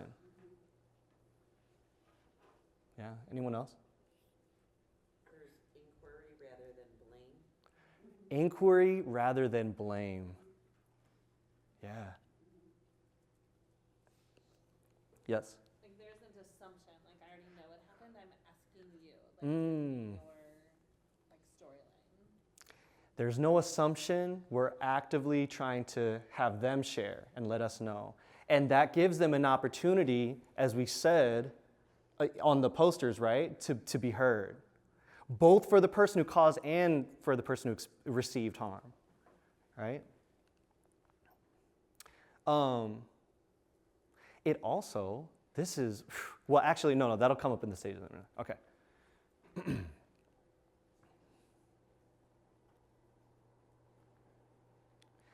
These are, again, rhetorical questions, but we kind of talked about this through the activity, right? But just noticing the difference in what the punitive types of questions, what does that feed the needs or does that feed fears, as opposed to, right, the restorative questions. All right, empathetic listening. And here's where I'll reference. How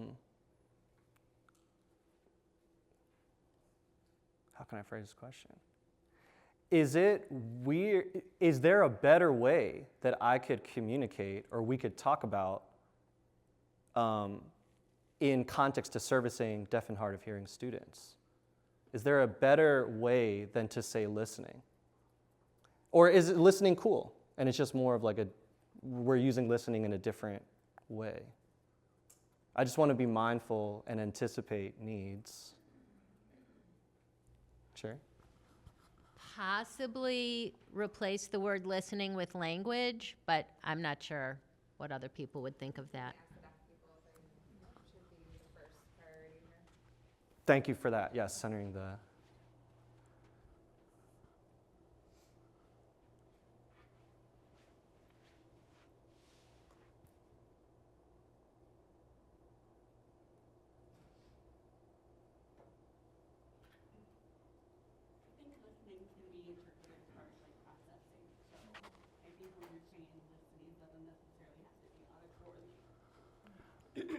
That's great. I said in this format, it doesn't have to be interpreted as auditorily. So I think in this format, it's acceptable. You know, maybe if we were talking about a different, you know, there may be room for adjusting the language, but I think this is acceptable. That's just my interpretation.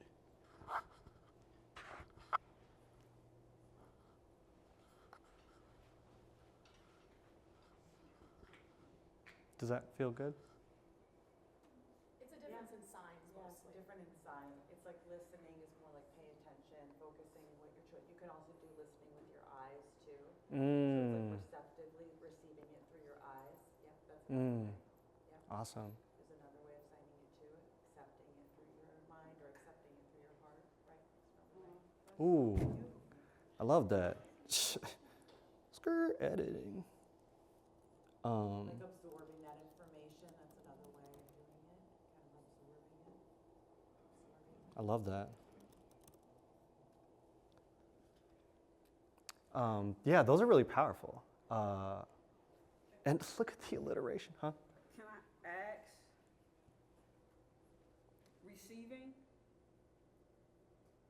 Is that acceptable? That's a good one too. Yeah, that's acceptable. That works too. Love it, love it. Okay, cool. Thanks, you all. For now, I won't copy it on all the slides, but we'll know that we have, that was beautiful co-creation. I appreciate that. And I'm actually gonna keep that even for just all the times we talk about this. Because this is universal. I think this benefits everybody, right? So this first slide with empathetic listening, attention, accepting, absorbing, receiving is, maybe that could be an acronym. I don't know, we'll figure it out. This first slide talks about the literal kind of like process and practice of how we can do it. So external, full attention. When I was a teacher, and we all know how crazy busy it is to be a teacher. And I don't know, I wasn't a math teacher, but I feel like, maybe this is a bias, I feel like grading was way harder as an English teacher because I got papers on papers on papers, right? Thank you. Okay, I feel validated. Thank you. Thank you. It's also partially my fault. Students were like, Mr. Hong, well, if you're going to be late with all of our papers, why just don't give us papers then? I'm like, that feels so tempting. Okay, but I could have piles of stuff to grade. I could have hundreds of emails to respond to, lesson plans to modify, and all that good stuff, right? But if a student walked into my prep, screen off, phone that, like full attention. I want this student, and we all have that opportunity as well, right? How can we, in our external positioning, let the student know that they are worthy of being the most important thing? That's so powerful. Full attention. Internal, no judgment, desire to understand and validate the humanity of the experience.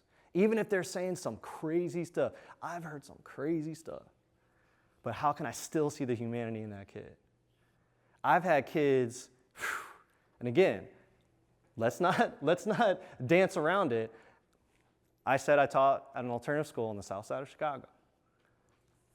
Not a lot of Koreans walking around down there, you know? When I first taught at that school, if I had a nickel for every time, who's this Jackie Chan looking kung fu doing? Relatives probably work at a nail salon, you know? Oh, sorry. Sorry. How can I see the humanity even in those kids, right? And there's a story to that for a specific thing, but that'll come later. Verbal, affirming and mirroring back. What I'm hearing is blank. Does it sound right? Wow, that sounds hard. Okay. But here's the kicker. As you are doing those things, as you're practicing those things, probably the most important part that a lot of folks miss earlier in their process, and I'm sure a lot of you as seasoned educators do this instinctively, but I hope that this really deepens and expands how you do this with increased attention. there are 4 really key things to notice as you're receiving and absorbing. What are the hurts? What are the needs? What are the gaps? And by gaps, I mean, so the first 2, hurts and needs, those are the things that they really feel that they need understood about them. The gaps, on the other hand, is the other way. It's really key to pay attention gaps of understanding they might have about the other person, right? Because that can inform some further clarifying question to help stretch their emotional awareness, right? Not only for themselves, but about other people too. So that's that shared responsibility. We're not asking just about how did you feel, what happened, Hey, how do you think they felt, right? And then the mustard seeds. This is, because I'm the softy squishy, this is my favorite one. Even when there's harm, the mustard seeds are those little glimpses that we can use to remind people that there is good in them. So the mustard seeds could, well, actually, let me not give too much because we're going to do, and we'll keep this, okay,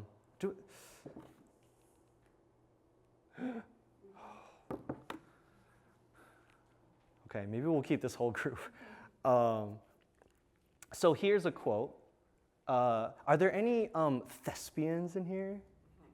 Does anyone want to?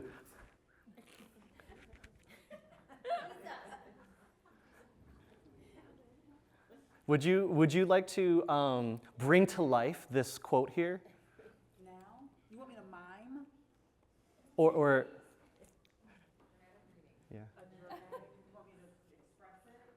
If you feel comfortable. I was just trying to get a pencil. He just snaps at me in front of the whole class and tells me to sit down. I mean, yeah, I gave him an attitude, but didn't have to talk to me like that. He could have just asked first. I don't think he's a bad teacher or anything. I just think he has a bad temper. He went from 0 to 100. He went in on me like in 2 seconds.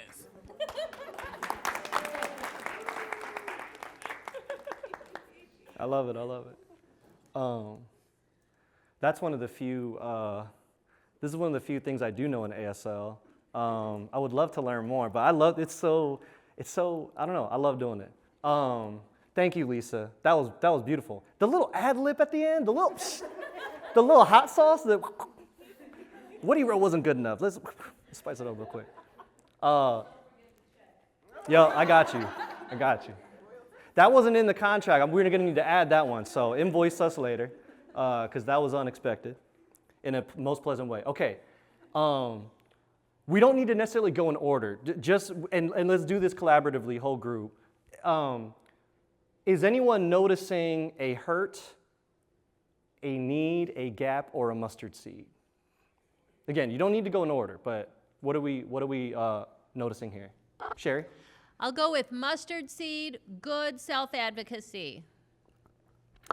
Okay, good self-advocacy.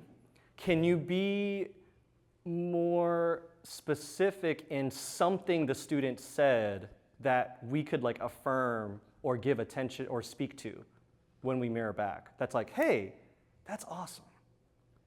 As if I was responding to the student? Yeah. A mustard seed, something, a little glimpse amidst all of the bad feelings, the hurt, the frustration. Is there anything here that shows any kind of glimpse of potential connection, of self-awareness, emotional awareness? You're angry and frustrated, but you did a good job of letting me know. Okay, sorry, apologies. I don't think I'm asked. Is there something the student said that shows a sign of positive thing that the student said? Sorry, Sharon. You're right. He didn't have to talk to you like that. Like, is that what you're getting at? No. So not what is something. He advocated for himself by saying, like, yeah, the teacher didn't need to speak to me that way. That is true, and we can. I'm not saying that that's wrong. No, yeah. I am trying to, well, maybe it'll be clear. someone else has it, Yeah. I'm sorry. So kind of more like, thank you for recognizing that he's not a bad teacher. You're right, he could have asked first. That would be a good strategy to use next time, to just politely say, hey, could you ask first, or something like that. Yeah. So but what you all were saying about self-advocacy, definitely not, like, you can affirm that as well. Like that is also a mustard seed. I also wanted to get lasered in on specific things you can mirror back, such as, because the self-advocacy is kind of like the general good thing that the student's doing, like overall. It's also really helpful to be able to mirror back more precisely like specific things that they're naming, right? Such as the when the student said, I don't think he's a bad teacher or anything. Because that's the thing, something you can build on, right? So what I noticed is, something I would say is, I heard you say he yelled at you in front of the whole class, and that made you feel whatever they might say, and that would be a hurt. Yes. And a lot of times hurts and needs can also be, because it wasn't just him snapping. What else was it? In front of the whole class. When we have that like real precision, like, right? That increases our ability to then help the student also understand with more precision. Is it because this teacher sucks, or is it because, hey, I don't like being put on blast like that, right? I feel like also like pointing out to when they admitted that they, what they did, it's good to point out that they were being honest and to point back to, I see like that you were being honest, and that is super important to keep. And I understand that that could have been embarrassing for you because of that, to kind of connect back to what we were talking about in front of the whole class. But I feel like I would want to point out the honesty, because that's a really good thing that the student did.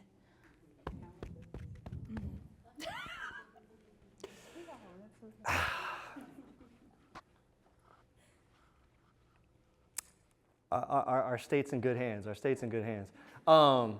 So yes, that is also another mustard seed, right? When even before you get to that part of the question, because all this stuff could come out even in just that, what happened? And so you kind of have to, from the jump, yes, there's built into the restorative question, there is a later part, right? About like, hey, how do you think other people felt? Or, what could you have done differently? There are those questions designed, but sometimes it might all come out like right away, just because it's like just kind of coming out. And so we need to have like, it's almost like, I don't know, it's almost like you have different, imagine if you're Goro, I don't know if you know, Mortal Kombat, Chicago based? Okay. Anyways, if you had like 4 arms and like each of these are different shapes, you're trying to catch them in the right shape, right? And the more you could do that, again, it helps design the follow-up questions. Tell me more about that. Tell me more about, hey, I heard the attitude thing. Like, tell me more, like, why do you think that was your reaction, right? Like, we can get the follow-up questions with precision. And I know you had your hand raised as well. Did you want to? Yeah, I was just going to say I would No, I was just going to say the attitude part. I think it's hard for students sometimes to emote what's happening, so just acknowledging it, and usually I go, that was very self-aware of you.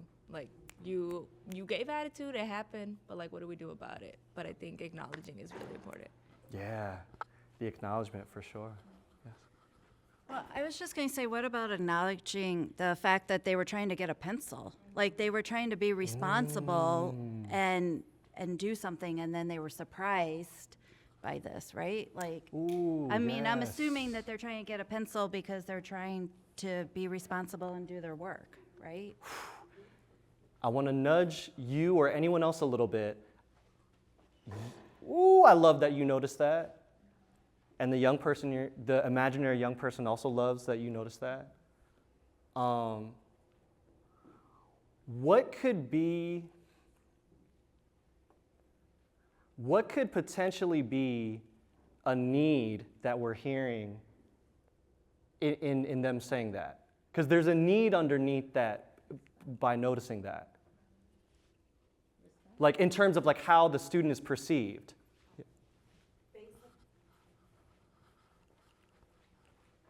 They might be needing basic supplies. Basic needs aren't met. Basic needs, for sure, for sure. And in addition to that, in terms of the need of like how the teacher sees them. I was going to say, like, the need for respect to get their supplies when they need it, or a system in the classroom of how to appropriately get what they need when they need it. Yeah, respect.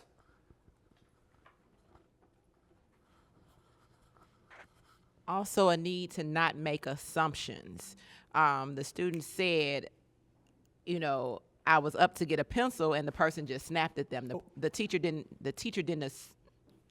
give a fair time for the student to say what their need was. They assumed that because they were up to do something wrong. Mm-hmm. And then last one, and then we'll. But this is really rich. This is all yes to everything. Yep. This is just a thought.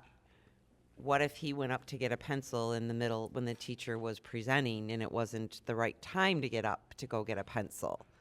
So maybe teacher's presenting, lecturing, explaining the assignment, and he just gets up and, so I think there's some inquiry there about that too, perhaps, that maybe triggered the teacher to act. Perhaps. You all are this. I'm thinking if you reacted like that, this has happened before. Hey, you all are, man, it's, this is turning into a buffet in here. Y'all are cooking, okay? Okay, true, last one. Oh, okay, yeah, quick, is there a quick? Oh, yeah. Thank you. Going with that, also, like, asking about, the question about what led up to it, like, were multiple people trying to get up while he was talking, or, what was the teacher, that, like, not specifically with the student, like, if the student got up a lot, but if, like, a lot of people were getting up, or a lot of movement was happening, or distraction, or silliness, or whatever, like, what led up to it, that was, like, this is the breaking point for that teacher, Maybe it wasn't him. Maybe it was just the whole class in general. Y'all know the Tyra Banks meme? Okay. My references are off today. I'm sorry.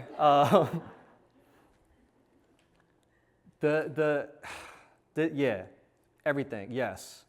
So literally every single line could serve one or more of these and can be used as a meaningful follow-up question. The whole thing about, and if we had more time, we would do an activity where we kind of generate example follow-up questions. We don't have time necessarily, but I want to model one important one about, you all also identified some gaps. And that could really be simply followed up with one very simple question, which is, hey, what else was going on in class?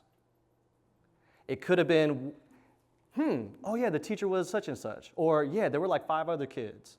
And then it might be like, oh, okay. And things on their own could start, right? Empathy building, right? And what is your relationship like prior to this happened? What have your past interactions been like? Which will speak to, has this happened before or not? Possibly. And then the last thing I'll say with one of the needs, right, is a lot of times I'll talk to students, and even though they're like, they could be a little rough around the edges, one of the most common core hurts is students don't want the teacher to think they're bad kids. I was trying to do the right thing, and I feel misunderstood. Now this teacher thinks I'm right. Okay, when we can meaningfully help receive, give attention to all these things, we can, here's the difference that's possible with the right follow-up questions and the right listening. You have the more punitive sword and shield because that's the tools that they know so far. Mr. Smith is me, Ms. Smith doesn't care, etc. When we shift to, I don't feel like I'm getting the help I need. right? Very different phrasing. And it's important to remember that if someone's validation relies on invalidating someone else, it's not yet precise. If they're relying on accusing or blaming, oh, they suck, they're mean, their own expression isn't precise enough yet. And that's where we can do some more follow-up, right, to help them reflect more. And then, which one is more impactful for Mr. Smith to hear? So this is why that empathetic attention, empathetic listening can be so powerful, because it helps us understand, of course. It also helps the student to like work on those skills and be able to express. Okay. Oh, dang. Okay. Yeah, we're golden. Okay. We will pause there. There is, as a heads up, there's one more restorative language, and then we'll go through the stages of the whole process, and then some practice when we come back. Can I make one more quick announcement? Sorry. If you guys are also interested, this helps fund free 40-hour circle trainings. Again, 40 hours, totally for free. Through my RG work with the We Each Belong, we have some merch. So if you want to, at some point during lunch or at the very, very end, feel free, come through, look around, and I would appreciate any support. But yeah, if you want. See, appreciate you guys. Welcome back, everybody. Welcome back. Whew. I've been trying to do better, but it's hard to say no to pizza. Shout out to all those who stayed committed and, stuck with the salad only. I'm really proud of you guys. And I aspire to that discipline and focus. All right.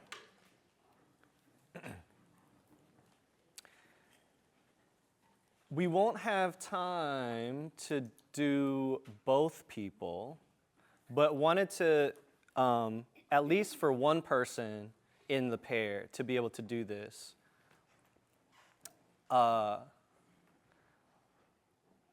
There are those 4 key things as a review to notice more deeply: the hurts, the needs, gaps, and the mustard seeds. And to practice a little bit,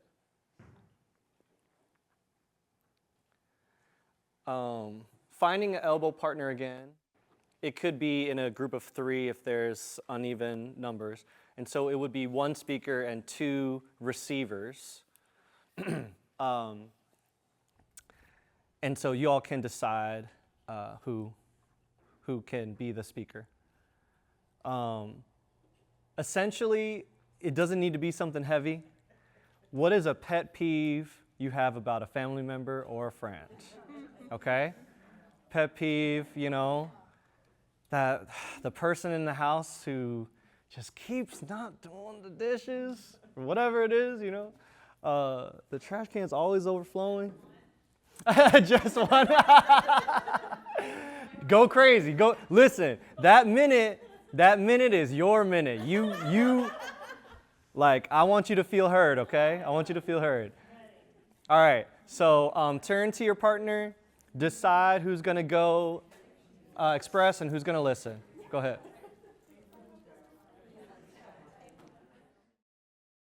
Let's bring it back, everyone. Let's bring it back. Let's do 1 speaker.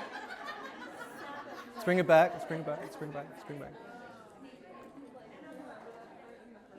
We'll do 1 speaker and 1 listener. What came up for you as you were being heard? Come up for you as you were being heard. For the speaker. I think just body language, eye contact, head shaking, leaning in, the kind of stuff. Okay, and how did that make you feel? It made me feel heard. I'm so glad. All the things. All the things. Okay, for the listener, was there any urge to interrupt or center ourselves? Me too, me too. Yeah, or any other thing that came up for you, listener.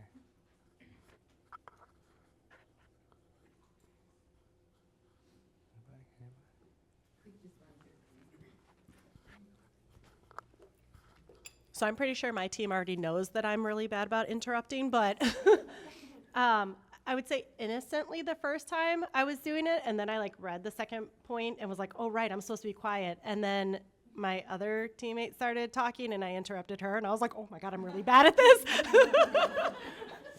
Yeah. But that's super awesome that you did kind of like catch yourself, right? That's the first step. I think yeah. Could you pass that down, please? Thank you. No, I was just saying that you wanted to shake your head. You wanted to affirm and say that, yes, I'm listening to you, and oh, I certainly do agree with you. I have the same problem. All right. And then one last question for the listener. I know that was a little bit of a silly example, but even in the silly examples, we can find the needs, the hurts, the gaps, the mustard seeds. Did anyone notice they were trying to listen differently, and did they hear something that stood out that they felt was like a good window to continue the reflection? Ask a follow-up question or mirror back or anything?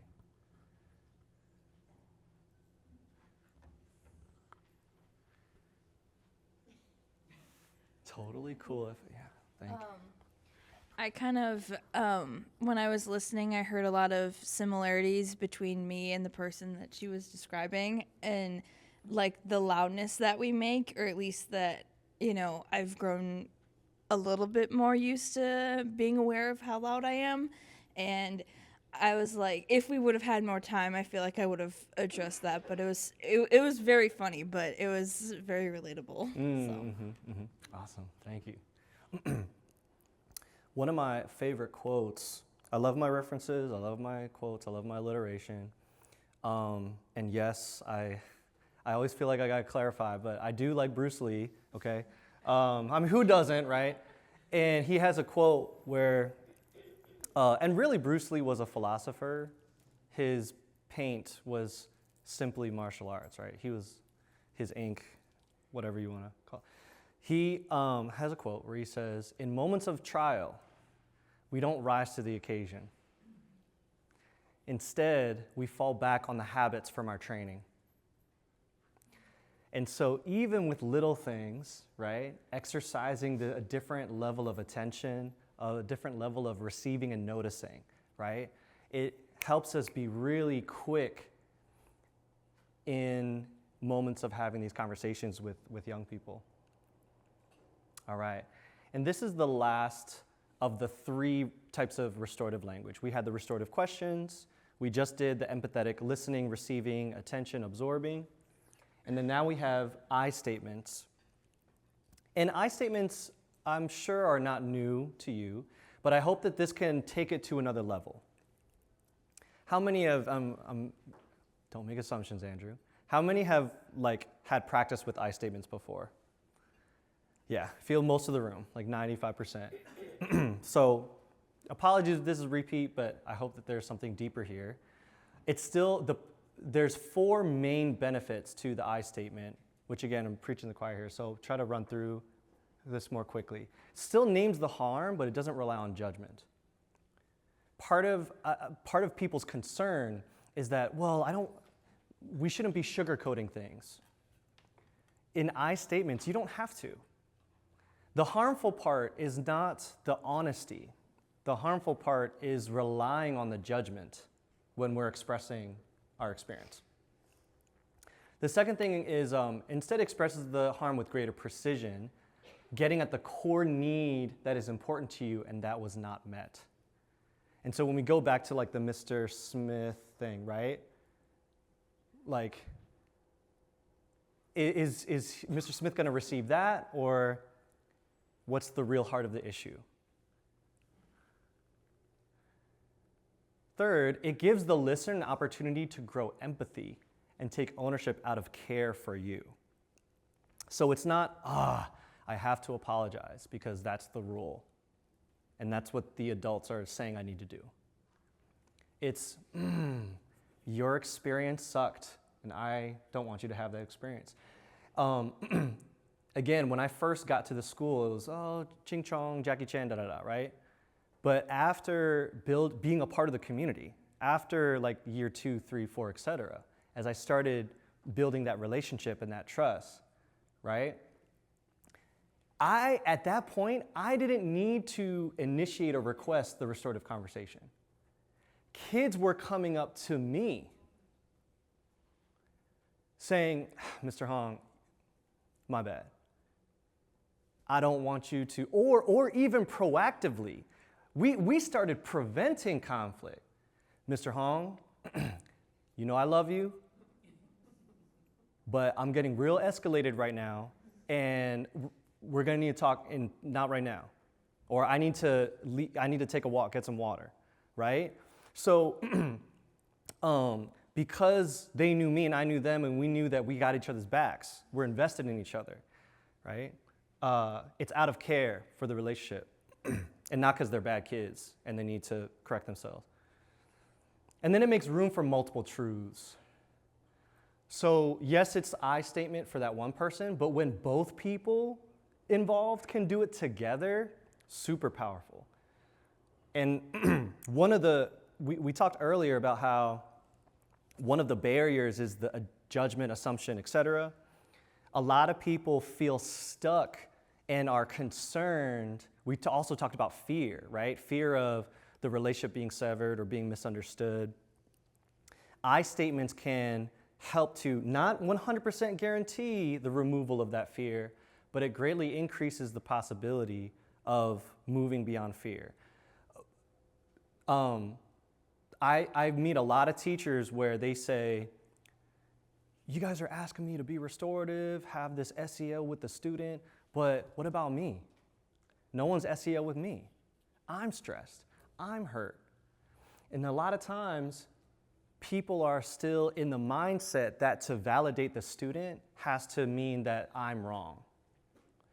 That only one person can be right at a time, that there's no both and. And so in this either or perspective, who wins? It becomes a battle, becomes a competition. That's why I don't use those earlier words I said I'm not here to defeat. I'm not here to win. I'm here for us to win, right? I want everybody to win. And so that's the implied thing under there, right? For the student to be right, the teacher needs to be wrong, vice versa. And again, this is like quotes I hear all the time. I think I already mentioned that, right? We have crowd culture, punitive culture type expression. This is the instinct because this is what we're used to, this is what we know. But how can we have a different training with those different habits? This can turn into, instead of student is right, teacher is right, that student's disrespectful, you don't listen, or teacher's mean. It becomes, no one's necessarily right or wrong, it becomes student is having an experience. This was my experience. Teachers not necessarily doesn't mean we don't need to worry about right and wrong. Teacher had an experience, and it was not a great experience. And both can be received and held at the same time, right? This goes back to that example we said, right? How powerful it is for a teacher to hear this and for a student to be able to express themselves like that, and vice versa. So the student can, oh man, you're right. I'm sorry, Mr. Hong, I didn't know that.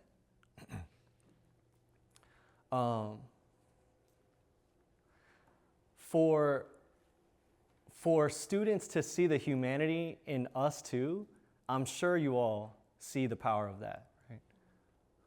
Okay. Okay, so I'm going to pause there for a moment. We had the restorative questions, empathetic receiving, absorbing, attention. I statements. Does anyone have any initial questions before we get into the stages around those? Yes, Lisa. I don't have a question. I have a statement. With a lot of the people in this room, they're not really working with a lot of high-level functioning students. Some of us work with low functioning, low language, so the students can't communicate like I'm feeling this way or I did this. There are a lot of sensory needs that our kids have. So they may be acting out and we can't guess what it is, what the cause of it is. The behavior comes out. And so there's also a sense of control. Like it's hard for teachers to say, okay, I'm relinquishing control, so that I can handle this, because they have to set boundaries. They have to have a level of control. But when these students cannot communicate what they're really feeling or thinking, because cognitively they're low, they have other, disabilities or needs, it's hard to express, to communicate, well, I think, I feel. They have to assume a lot. This kid might be hungry. This kid might be in pain. This kid's ear mold may be hurting and they can't, or just they can't express what it is. And thank you for naming that. And do you have things that, with your level of awareness around that, are there things that help you or that you share with educators who struggle in being able to respond to that you feel has been helpful?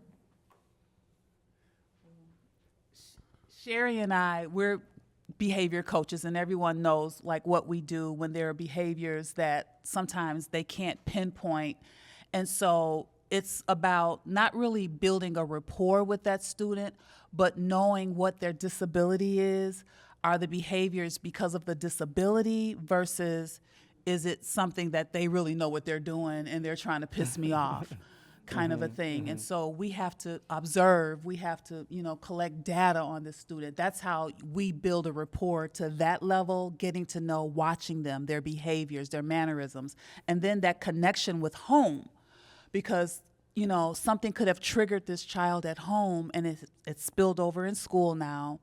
And so we're trying to figure it out. These teachers are constantly trying to figure it out. So they can't always focus on the academic part because they're dealing with the behavior part of it. Yeah, thank you. Bless you.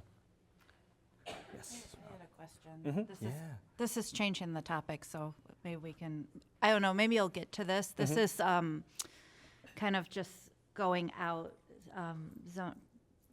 Anyways. I'm curious with restorative justice and implementing this type of program, you'll hear the other side of people say there are no consequences, kids nowadays can just, right? How do you manage that? And is there a way, if you are working with the school, that it's all consequences, that's what they're used to doing, expelling students, punishing kids, right? And you're trying to bring this into it, how do you bridge it? And is there room for both or not? Yeah. That's a great question.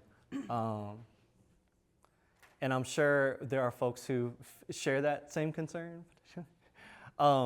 That is such a common concern, and it's such a serious barrier to genuine restorative culture. Because when we talk about culture, is that one person in the community? No, culture talks about the shared lifestyle, right, of everybody, which I'll also clarify that. I ask you guys to not refer to it as a program. I know, so no love lost. And the word program can encourage people to have a misunderstanding that it's not a lifestyle, it's not a culture.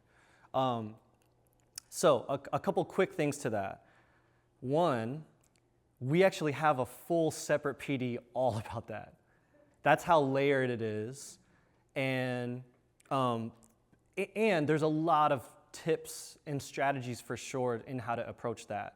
So I do want to affirm and acknowledge that that's real, and there are tangible things that is tried and true that we've seen make some really positive shifts. A quick thing I would say with the time that we do have is very simply, everything we're talking about now with students is the same with adults, essentially. And that question of, can someone give something they've never received?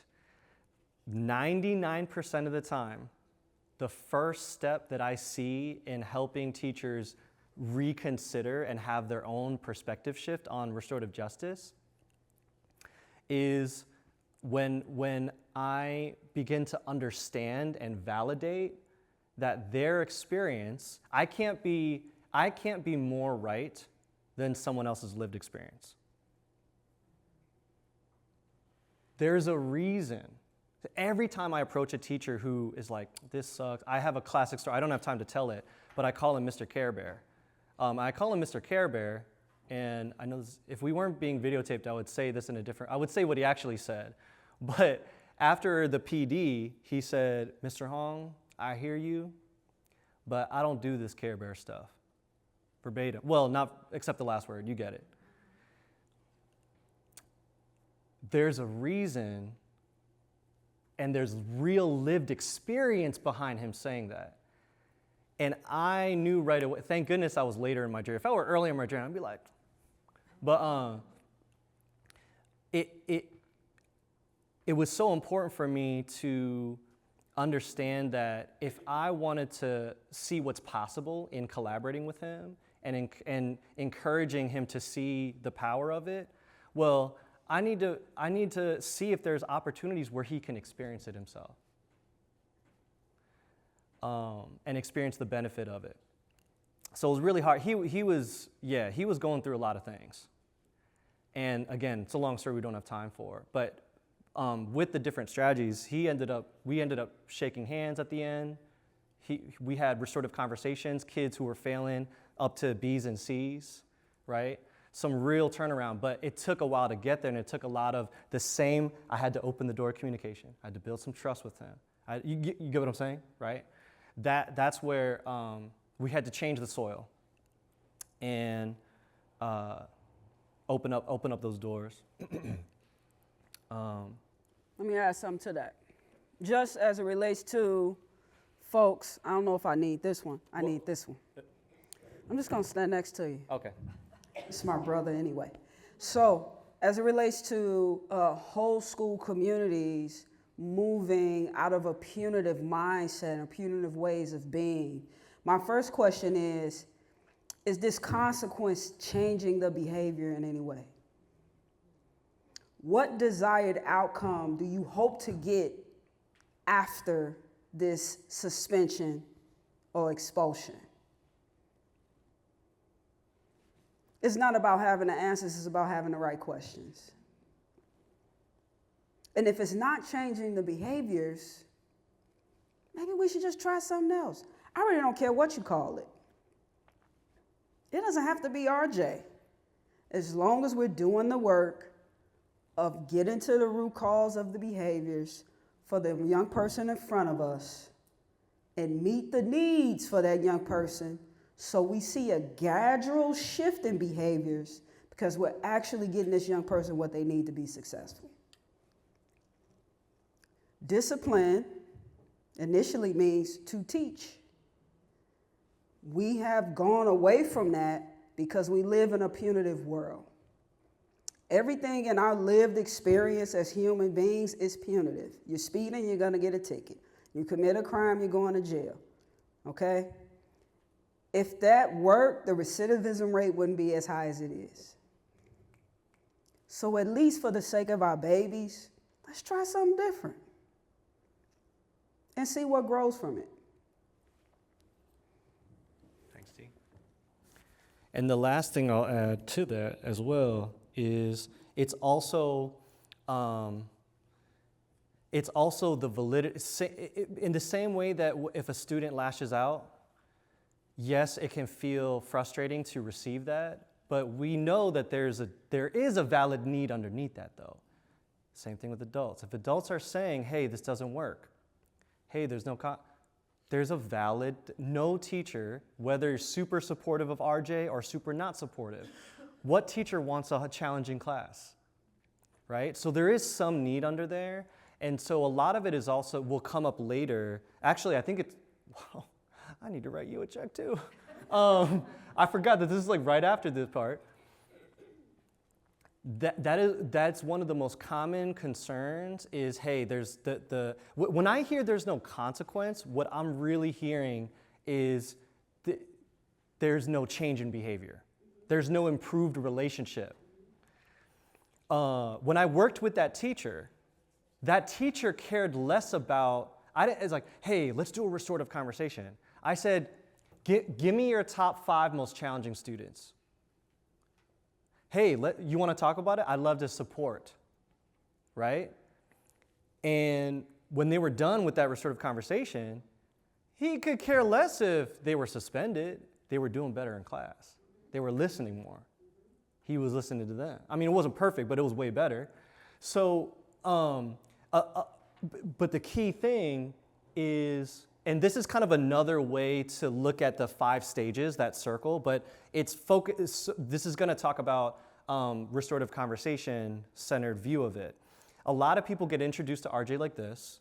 We spend the first whole 2 sessions that we did, like, oh, it's like now we're getting to restorative conversation. It's so important because if we're only doing this, we know that the taking action part in that cycle, it crumbles. And so restorative conversation is part of a larger, are we doing that whole proactive relationship trust building? Then when things are off, we can do the restorative conversation more meaningfully. There's actually a responsibility that we want to take. And here's the kicker part. There's compassion for the teacher who says there's no consequence, because a lot of schools, not because they're bad people, but because it takes a long time to do this authentically. It takes a good number of people to start it off.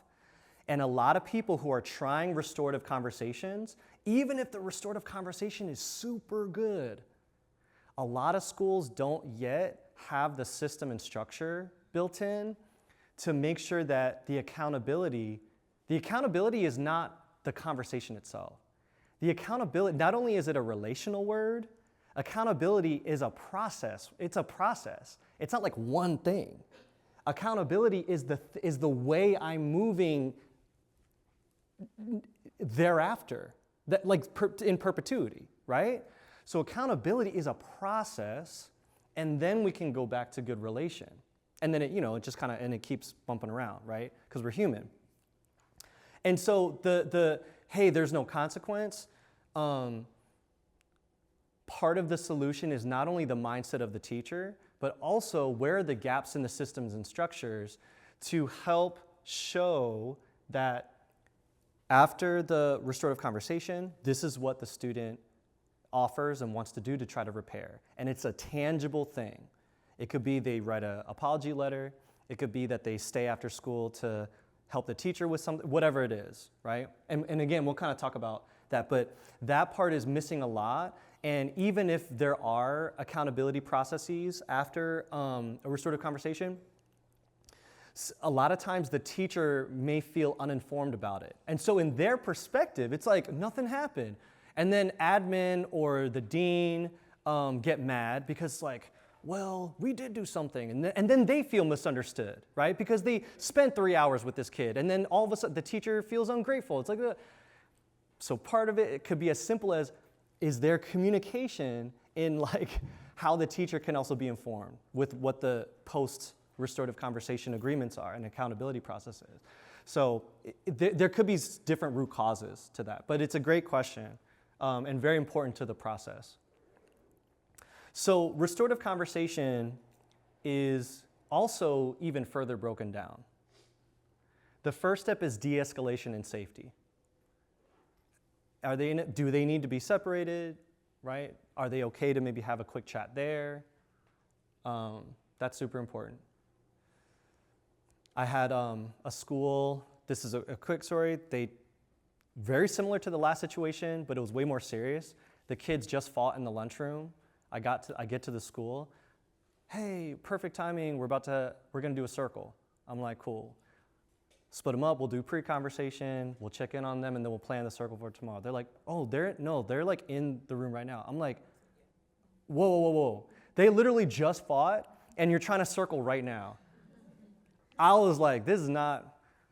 I mean, I let them try it, and I was like, it was a good learning experience. There was almost 2 fights that day. So the other thing is pre-conversation. Right? Now, not all restorative conversations will always require pre-conversation. It kind of depends on the severity of the issue, depends on the levels of relationship. The more severe and the less relationship there is, the more important that pre-conversations are. Bless you. And then finally, it's the restorative conversation, right? So this also is a common misstep. We break it down this way because a lot of schools that are really well-intentioned, that are really trying, they make a mistake of them thinking that the pre-conversation is the restorative conversation. It's not. Take literally you. If you had a conflict with a student and that is the restorative conversation. If a student is in a hearing dominant class and they are being pulled out, and you're checking in with them, that's not the restorative conversation. That's another reason a lot of teachers feel gypped by the process. Because if we think that the pre-conversation is the restorative conversation, we send the kid back, how does the teacher still feel, right? They're not restored yet. Okay, there it goes. So this needs to involve the teacher as well, if they were the one that had the actual direct issue, right? Or the other student, right? It could be student to student, doesn't it? Yeah. And then accountability process, implementing agreements and commitments, check-ins and support. And we're not going to talk too much about that part, but this should be pretty self-explanatory. It's just a process of what is the system and structure that everyone agrees on. That's the harder part, right? The actual practices are pretty self-explanatory. And then adjustments. So when you're checking in, oh, you haven't been doing your agreements? Oh, you've been doing what the teacher hasn't, right? And it's like, can we adjust, et cetera? Okay. So 6 stages of restorative conversations. Again, these are very aligned already with the first punitive culture restorative. So you'll see the alignment here. Open lines of communication, allow the student to explain the situation from their perspective. Identify what led up to the incident. Identify the impact, not just on them, but the impact as a whole. Address needs and repair harm. And then create an agreement. So key, that last part. Again, a lot of times it gets left out.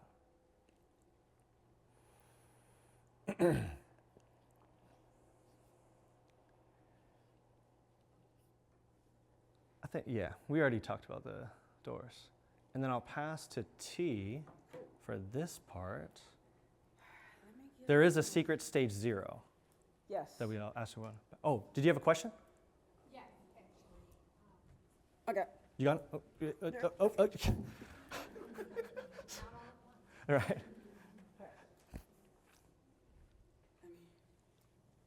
I currently have a kiddo in a therapeutic day placement, and their process of restorative conversations, this student is a DHH student. If there is an outburst that occurs in the classroom, that student is removed and goes to a calming room. And then they have protocols where they have to be calm for 15 minutes before any engagement of any conversations. And once that kiddo is calm for 15 minutes, and they start the restorative practice. Part of it is they have to write an apology letter to all those that they have offended. Mm-hmm. So several things that that I've witnessed that's been a struggle for this kiddo is, one, he can't spell. Two, he can't remember what he's done. 3, he doesn't understand the practice of apology. 4, he's the only DHH student in the program. So as you can imagine, the difficulty of restoring the relationship, the teacher is not involved. It's the whole therapeutic staff that does this. So my question to you is, are there any other options besides writing an apology letter? And I also want to say, when writing that apology letter, it takes him at least an hour and a half to come up with sentences or even spell. So now he has missed a half a day of instruction.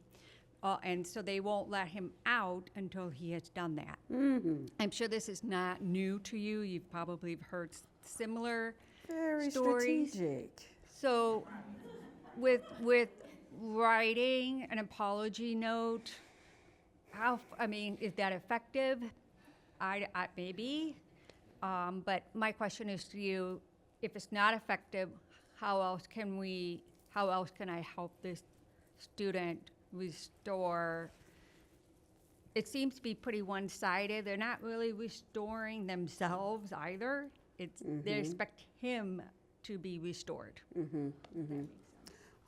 I didn't hear a lot of our work in anything you just described,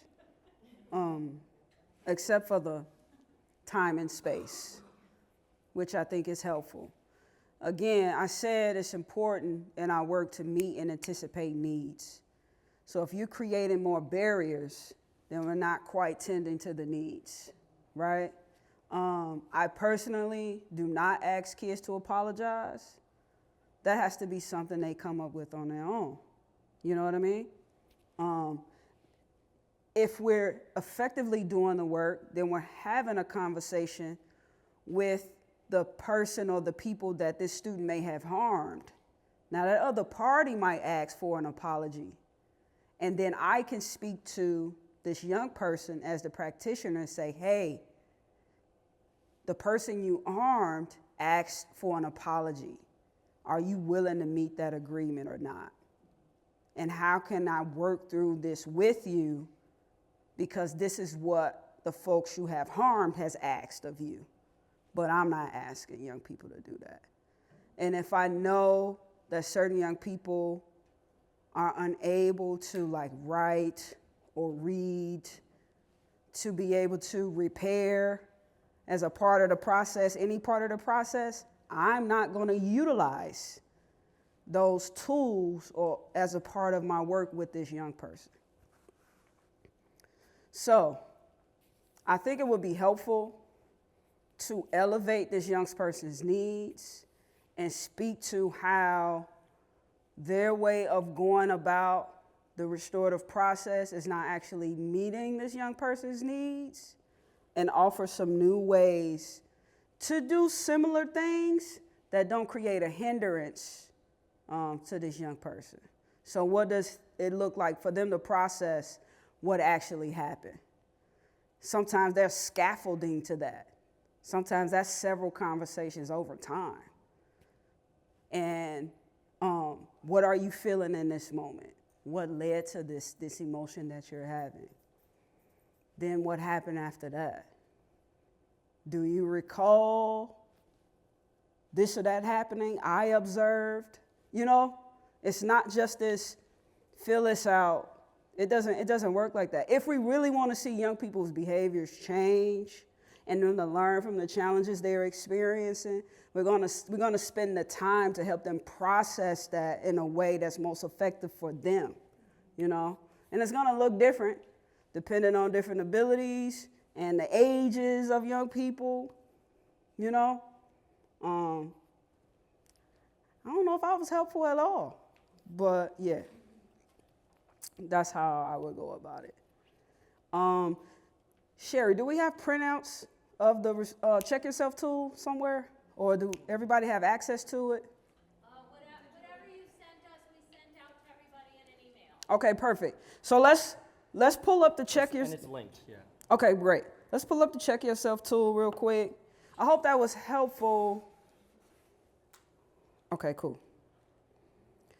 So 0 stage is being able to assess ourselves, right? And I want you to explore these questions from the Check Yourself tool. And I'm going to go through this really quickly for the sake of time. I'll start with the what I like to call the micro level of the Check Yourself tool. And that's how do I look, how do I sound, and how do I feel? Okay? As I'm walking into this conversation with this young person, or even a colleague, how am I feeling about this? Am I regulated? Right? Can I be objective? Can I be fully present or distracted? Or am I distracted? Okay? What do I need to do to be the best version of myself? Right? And this is hard, especially if you saw what happened and you're having a human reaction to a behavior like, that's crazy, that was bogus, but you're still the person who needs to like have this conversation with the young person or even your colleague. Because again, whether you're the harmed or the harmed doer, there's still feelings and needs. And we need to be able to pull out the mustard seeds, the gaps, et cetera, et cetera. But it's kind of hard to do that if we're not regulated. So we need to check in with ourselves. Okay, am I ready for this? How do I feel about this? Can I be fully present? All right? Language, right, is important. Am I prepared to have the proper word choice? Am I using language, right, that the other person can understand? Am I using words that make the situation bigger or smaller? Am I mirroring, etc.? What's my tone, right? And it's something about tone. I have a whole thing I don't have time for. But we have to be really careful with how we sound. Even when we're saying exactly what needs to be said, right? And what our body is doing. Because the brain, y'all smarter here, I know y'all know this already, but the brain will interpret the body first, then tone, and then actually the words that are coming out of your mouth is the last thing, okay? So just be mindful of that with your body language, facial expression, eye movement. Quick question before I go to the top. Which one of these do you feel like you do really well already? Just scream some stuff at me. Which one of these do you do well already? It's not an issue for me.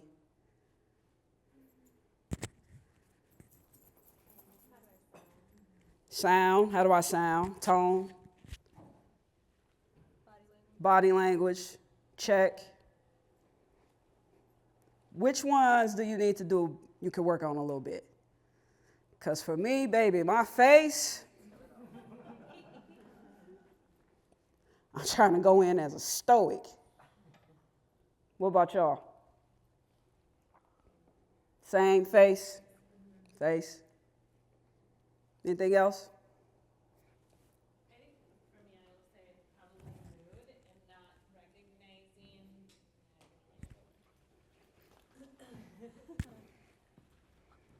I think for me, it's probably mood and not recognizing like what I'm bringing to the conversation without actually identifying what I'm bringing to the conversation. Like I think all's well, and then something erupts, and then my response, I'm not like conscious of what I'm bringing into the conversation. Do you know what I mean? I think I do, which leads to the macro level of the check yourself tool, right?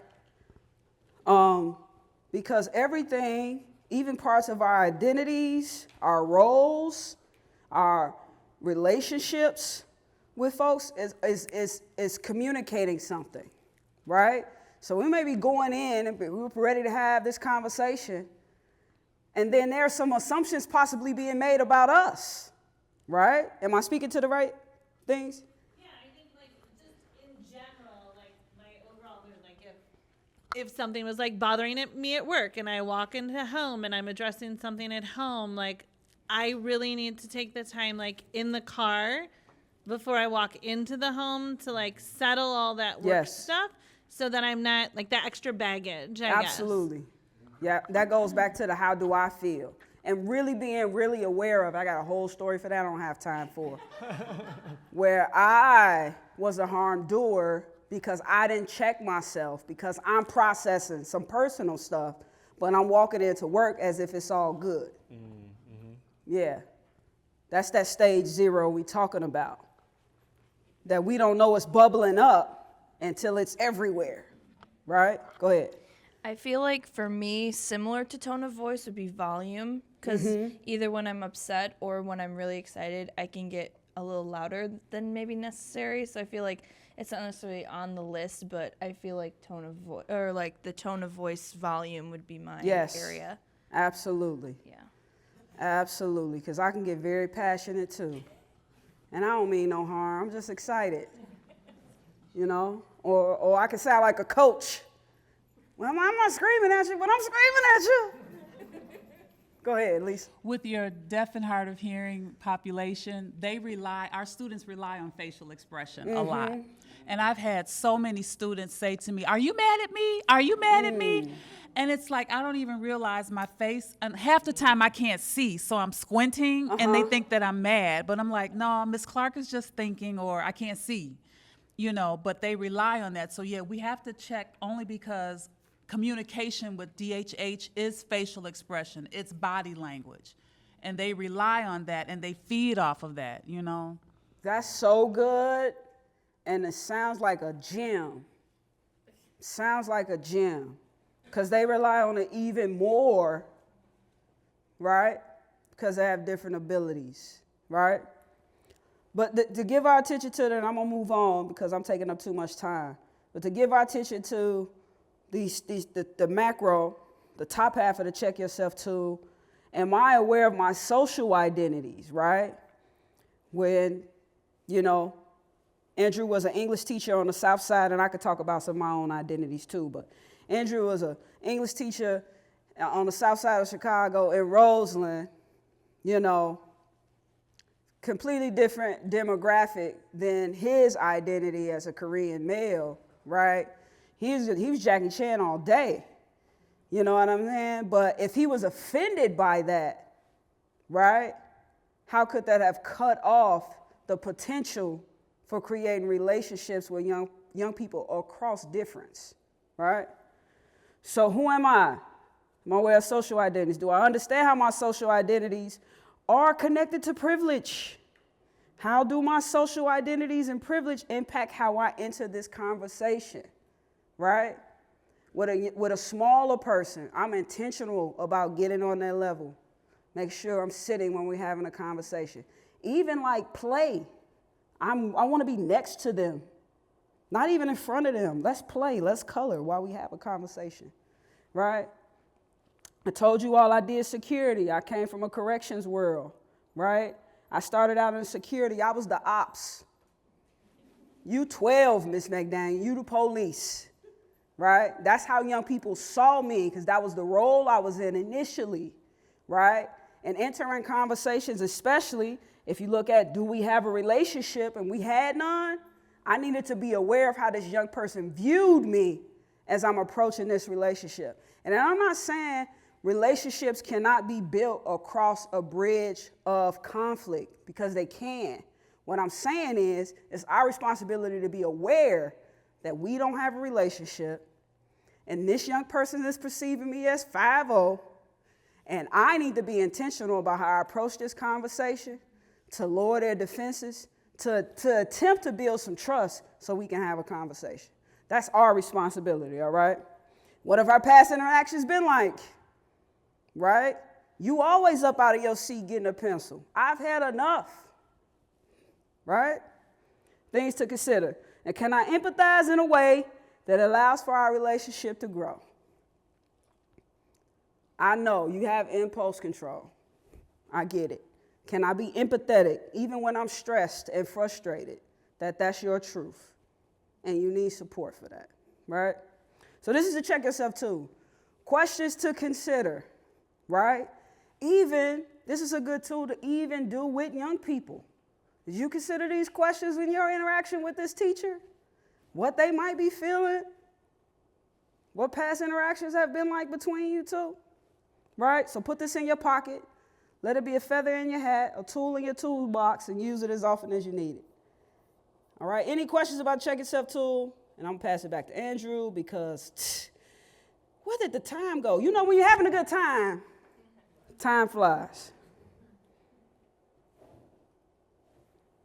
No questions? All right, here you go. I don't know if you want to, Yeah, I can Yeah, do that. I think I need to, boop. There we go. Boop. Awesome. All right. Thank you.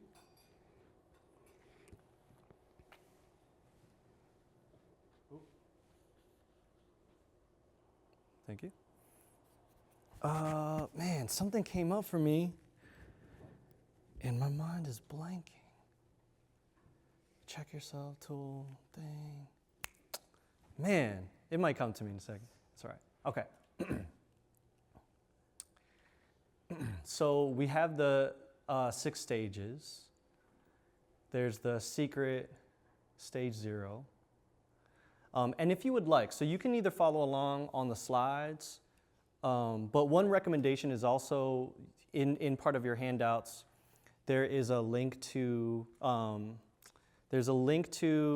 think it's called the Restorative Justice Conversation Overview. And that is from the CPS RJ Toolkit. It's actually being revised a little bit, but this is from 2019. It's still a solid resource, and we're out to improve it. But you can follow along on there as well, as that's a guide that you can have on deck. If you're, like, you don't need to memorize these.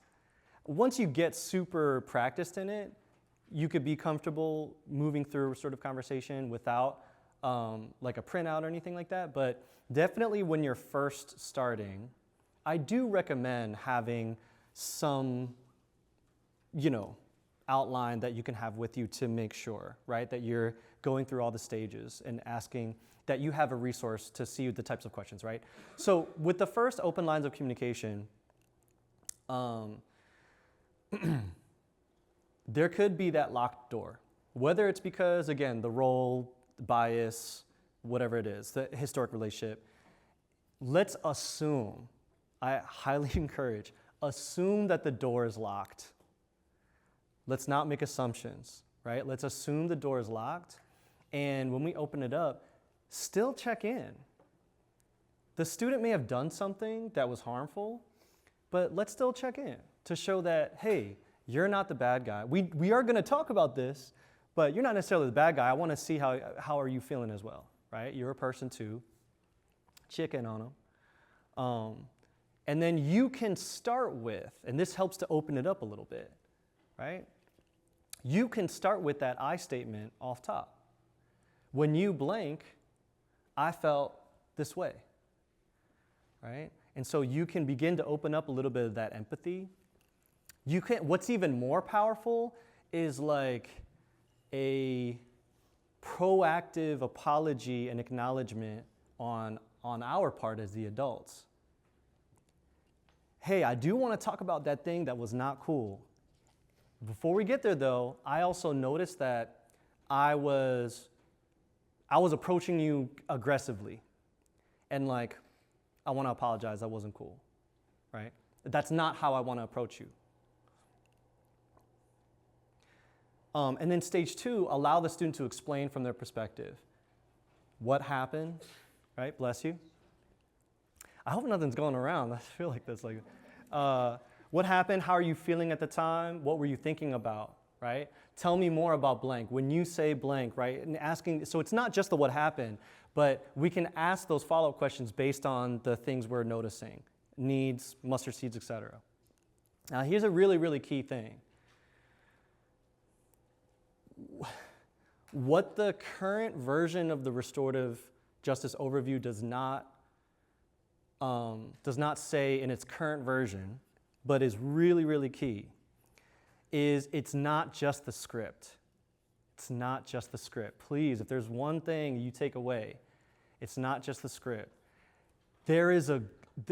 Each stage is important because it achieves a particular goal that's needed as a part of the repair process. If that stage has not yet achieved that goal, that's notification for us to say, we're not done with this stage yet. I need to ask a little bit more follow-up question to help this student reflect a little bit more before we move on. So just because you asked all these questions doesn't mean, okay, now we go to stage 3. Do they seem more common? If the issue is, I don't feel safe, I don't feel heard, if that's the initial locked door, stages 1 and 2 help to open that up and address that. We could see that through things like, do they seem more calm? Do they seem more relaxed? Do they seem more receptive? All these things, right? Different cues. And if we're noticing that the answer is no, then we need to, again, go back to what we're noticing. Okay? The hurts, the needs, etc. Okay, let's say it's yes, cool. They feel more de-escalated. They're able to express a little bit more clearly, right? Identify the root causes. Now we get it, there's different types of root causes. So there's a lot of, this one is one of the more creative stages of questioning. Because you can have root causes that deal with, again, the history of the relationship. You could have root causes that deal with things outside of school that's not even related. Like you said, the mood, right? Or things happening at home. So there's root causes in different directions. Could be a different space outside of school, could be a different time. And so what was going on that led up to this? How did we get here, right? There's different ways that we could frame that. And then this is actually a really, really good one that is good to put towards the end of this stage. You're helping them process whether it's a root cause across time, a root cause in a different space. But sometimes there's still like a little stone in the river that's like maybe directly related, indirectly, but this really affirms for the student that you're like doing the full due diligence. You want to make sure you're getting the whole understanding, and having this as kind of a catch-all, there could be other things the student is experiencing and not realizing is connected until they're asked this question, right? What's something you really wish I understood about you better? Or again, that's if like it's with you directly. You could reframe that to say, what's something you really wish like the other person you're in conflict with understood about you better? So it just kind of depends on the direction of the conflict. And these questions help to address the next locked door, which is, I feel like I'm the villain, right? My story isn't understood. So getting to these questions help to show, no, you're just having an experience, and there's reasons why. It's not because you're bad. Oh, you were getting a pencil? Easy. Like, that's the root cause, or that's part of it. So are they more focused on self-reflection, right? We just want to make sure that we're getting these look-fors, right? Are they able to express with precision? If they're still cussing that other person out, right, or saying like crazy stuff, we need to stay here. We need to stay here. They're not ready to move on to the next section. Okay, and then identify impact. So literally, in terms of like number-wise, like in that halfway point from stages 1 through 3 to like now the identify impact, this is where we begin to shift to the responsibility being shared. This is a really powerful moment because now that the student, okay, I feel acknowledged, I'm feeling understood, I'm getting at what I need, cool. We've built a little bit more of their capacity to now share that. How can the student be presented with reflection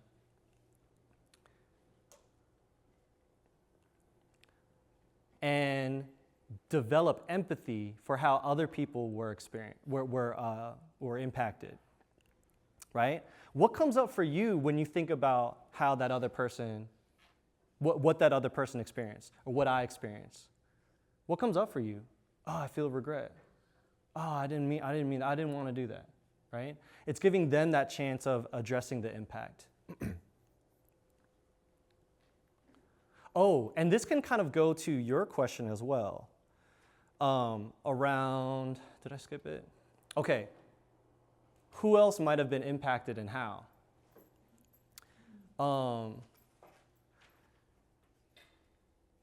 The questions need to be deliberate for the student to be able to reflect.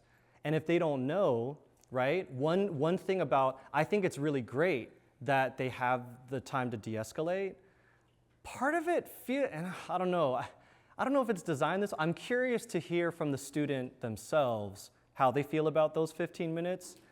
I will say it sounds like a good intention. It also kind of feels jail-y.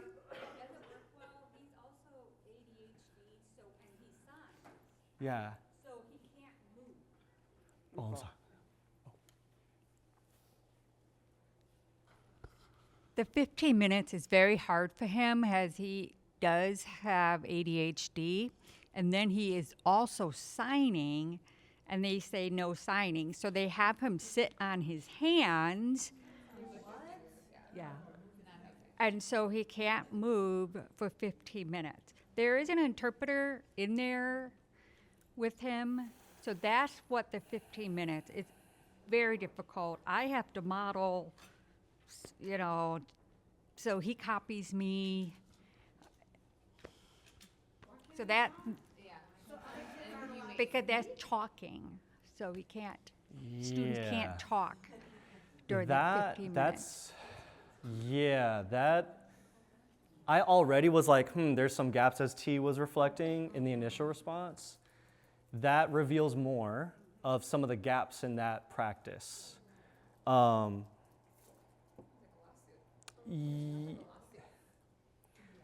Yeah, so that definitely feels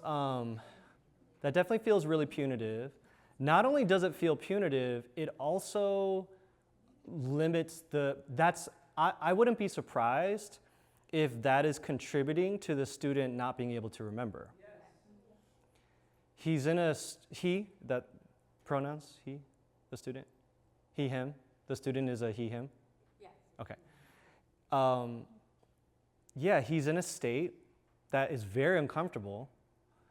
And for that sounds with a kid with a student with ADHD, that's a long time. Yeah. So that's contributing, right? I think, I anticipate that's contributing to having it being a struggle to remember. So a quick, and this is actually a strategy for everyone as well, not just in this situation. And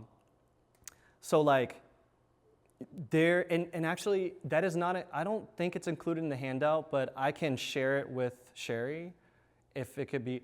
So we have, every school has a different version, especially it's different depending on age as well, like high school versus elementary.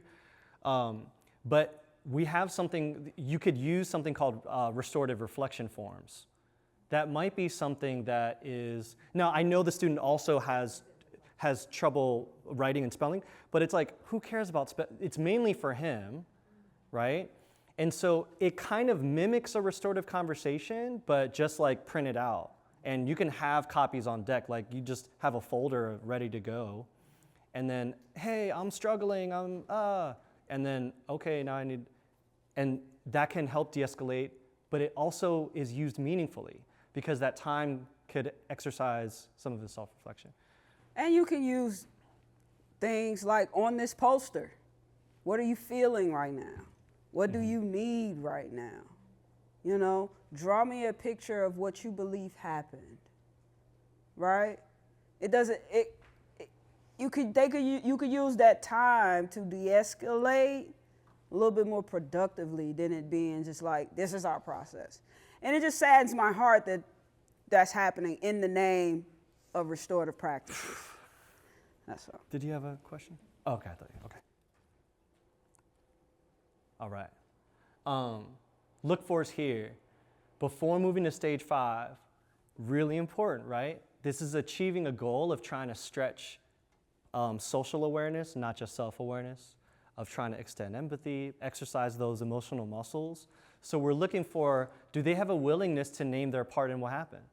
Like that one student, that was the part of the mustard seed. Hey, that's really awesome that you noticed that you did give him an attitude, you know what I mean? Like, that's really good. And so when we see students being able to name their part, that's important. Do they express a desire for others to feel better? This is partially why this is separate from the punitiveness, because we're giving the students an opportunity to really grow and like think about this stuff and work on it. And then here we're kind of coming out in the tail end, which is now that we better understand what we need, right? Let's confirm all the things. Boom. To recap, it sounds like your needs are boom, boom, boom. Is that correct? Right? Or you can put it back on the student. Can you return to me, like, what do you feel are those core things, right? And then what ideas do you have so that this doesn't happen again? It's not the letter of apology being forced on them. It's giving them the opportunity to work on that muscle. Okay, I want to offer this, right? Are they encouraged by your shared responsibility to the process? Are they able to express what would be helpful for them, meet their needs? This is where we're building the actual plan. Now we understand better, and so we can plan better. And then lastly, create an agreement. And finally, drum roll.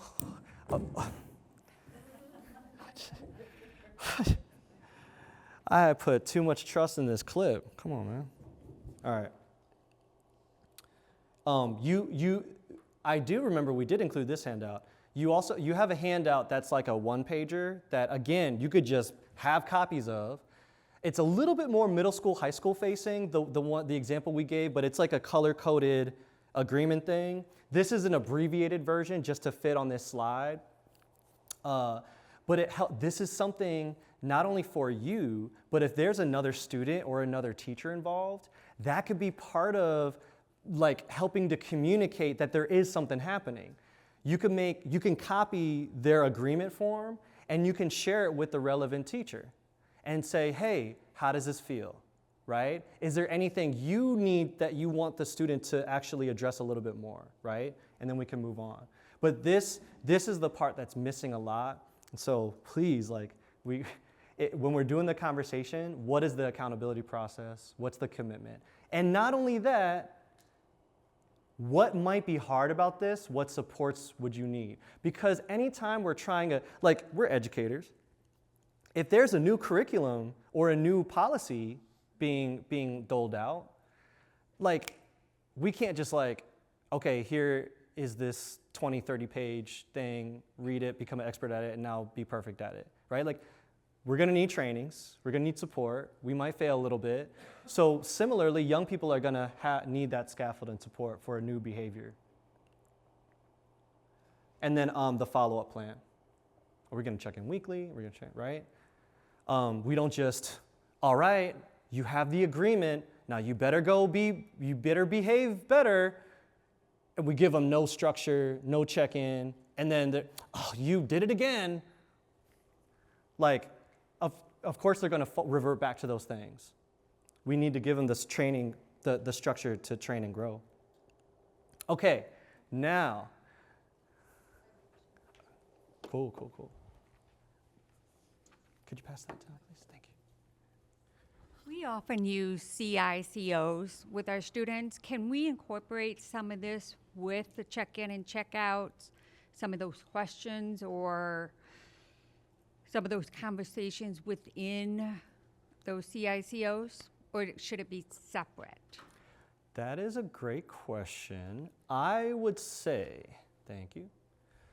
Of what I know of check-in, check-out, my loose kind of informal response is totally, you could use any of these skills in any conversation you have. Doesn't even need to be around conflict. Like any interaction, you can use what we're talking about. I will say this though, I want to honor and respect, so I'm not officially like an expert on check-in, check-out. I do know that spiritually and intention-wise, there's a lot of alignment, but I also don't want to give too official of, because I haven't gone through like my own training and said, we have teammates, our teammates in CPS who like, but if it's adding on, not like editing it, but if it's just adding on to what you're already doing, check in, check out, I think that's solid.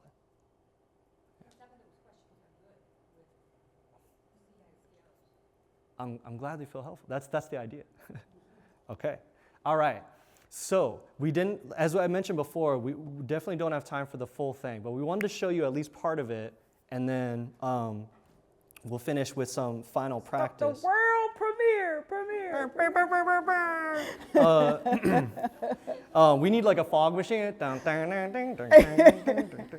how the song? You know the bull song. Whatever. All right. Dang, I want to start doing my PDs like that. What, a fog machine?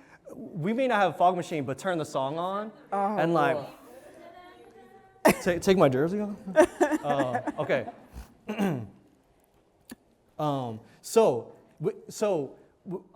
We wanted to because this is the part that gets missed a lot. Some of the context may be a little bit confusing because this is the wonderful, wonderful labor of love project that we worked on with Office of Students with Disabilities. Shout out Robin, who you'll see, and with Sherry, and yeah, working on this project. We're jumping right into stage 6 of like making agreement in ASL. And the main context that will help is, so they've, Connect your laptop to the speaker. Oh, yeah. Could you try to do that? Okay, cool. The source of conflict is that a DHH student had their head down in class, and the teacher, in frustration, slammed the desk to get the student up. So that was the inciting moment. They've gone through already all other 5 stages to talk through the need, what happened, root cause, right? And so this is the agreements part that they're forming.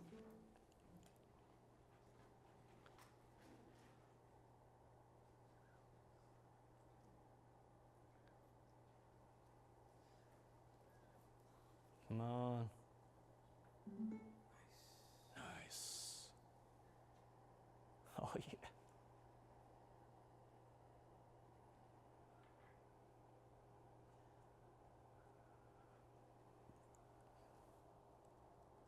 Is it?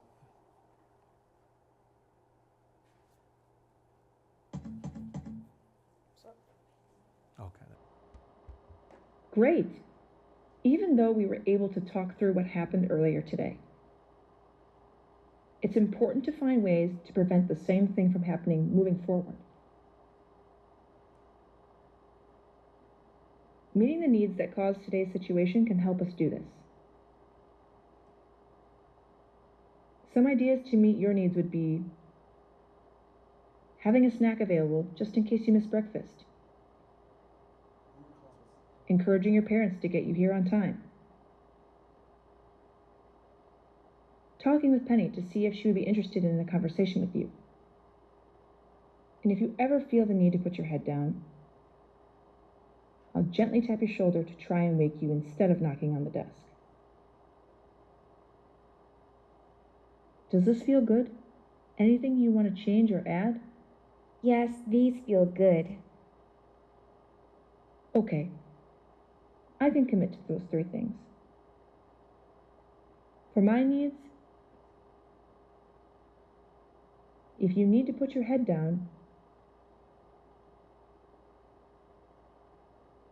instead, raise your hand and ask to get water, or find other ways to help stay awake and engaged during class. Those sound like a great idea. Do you have more thoughts or ideas to help prevent this from happening again?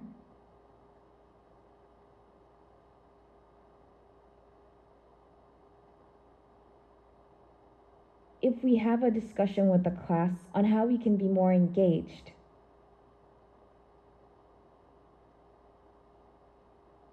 I love that idea. Wow, thank you for helping. I'm glad we could work together and help each other.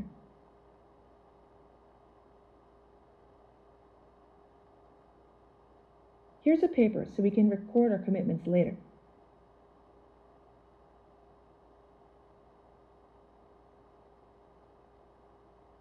This paper will help us keep track and check in how we're doing with what we agreed together.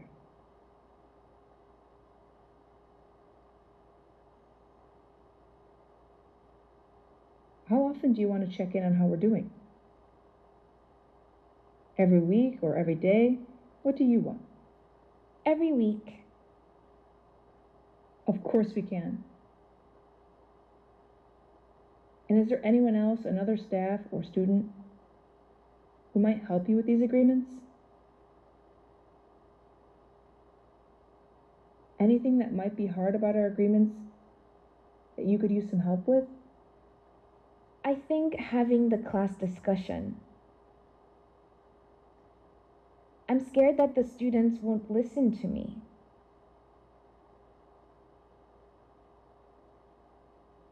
Okay, what if we spend some time practicing and we make an agreement that other students can commit to improve our dialogue?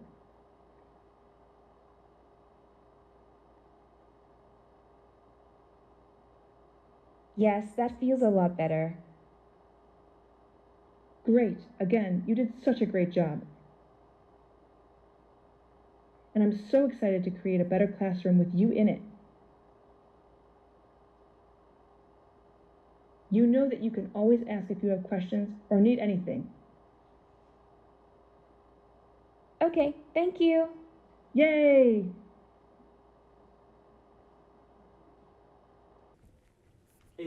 No. I can't.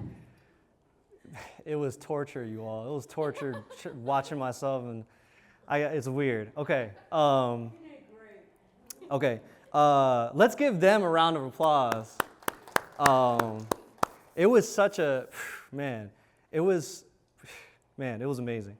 And I hope it can serve as so the whole thing, right? ASL. Here's the screenshot and the link again for example agreements. Before we continue, was there anything else? Obviously you have, it's one thing of course to see the resource and here's some example questions in this stage, right, of agreements. Is there anything additional though that you notice being able to see an example of it happening in real time?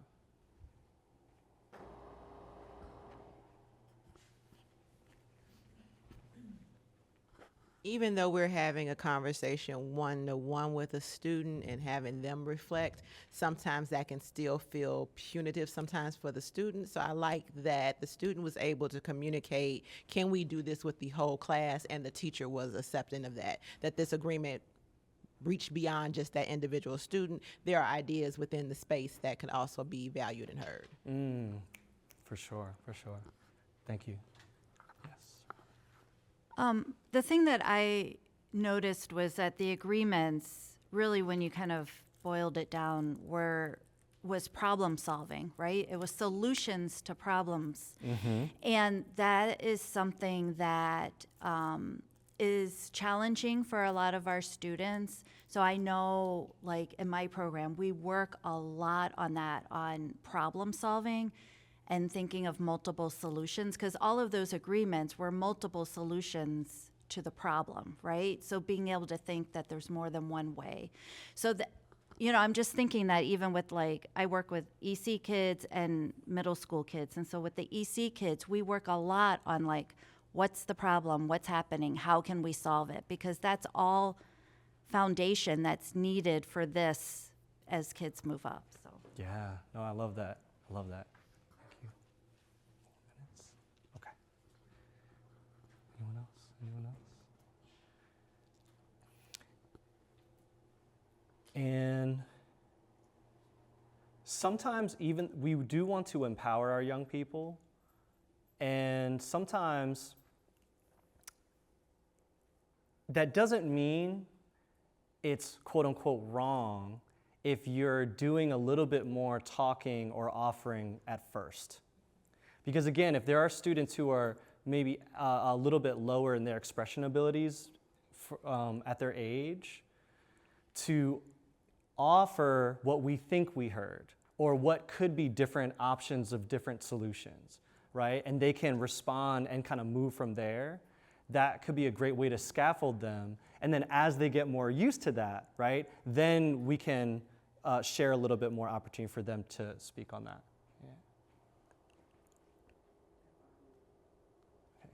Yeah, and she's Sherry's home. Oh, why am I doing? I'm good. Oh, here we go. Sorry. Okay. Did my computer freeze? What's going on?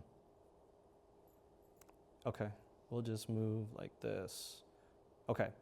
And this is a slide for future reference. We weren't intending on going through all this anyway, but this is, if you have the opportunity to have conversations with people who help to improve like the system structures in your school, this does help. These are recommended reflection questions for that team, right? To think about how can we make sure that this system and structure is solid and consistent.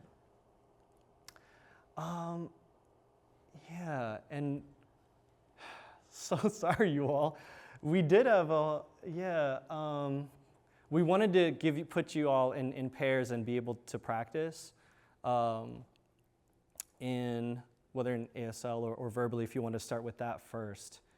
But yeah, we have 1 minute. And yeah, but this is just the beginning.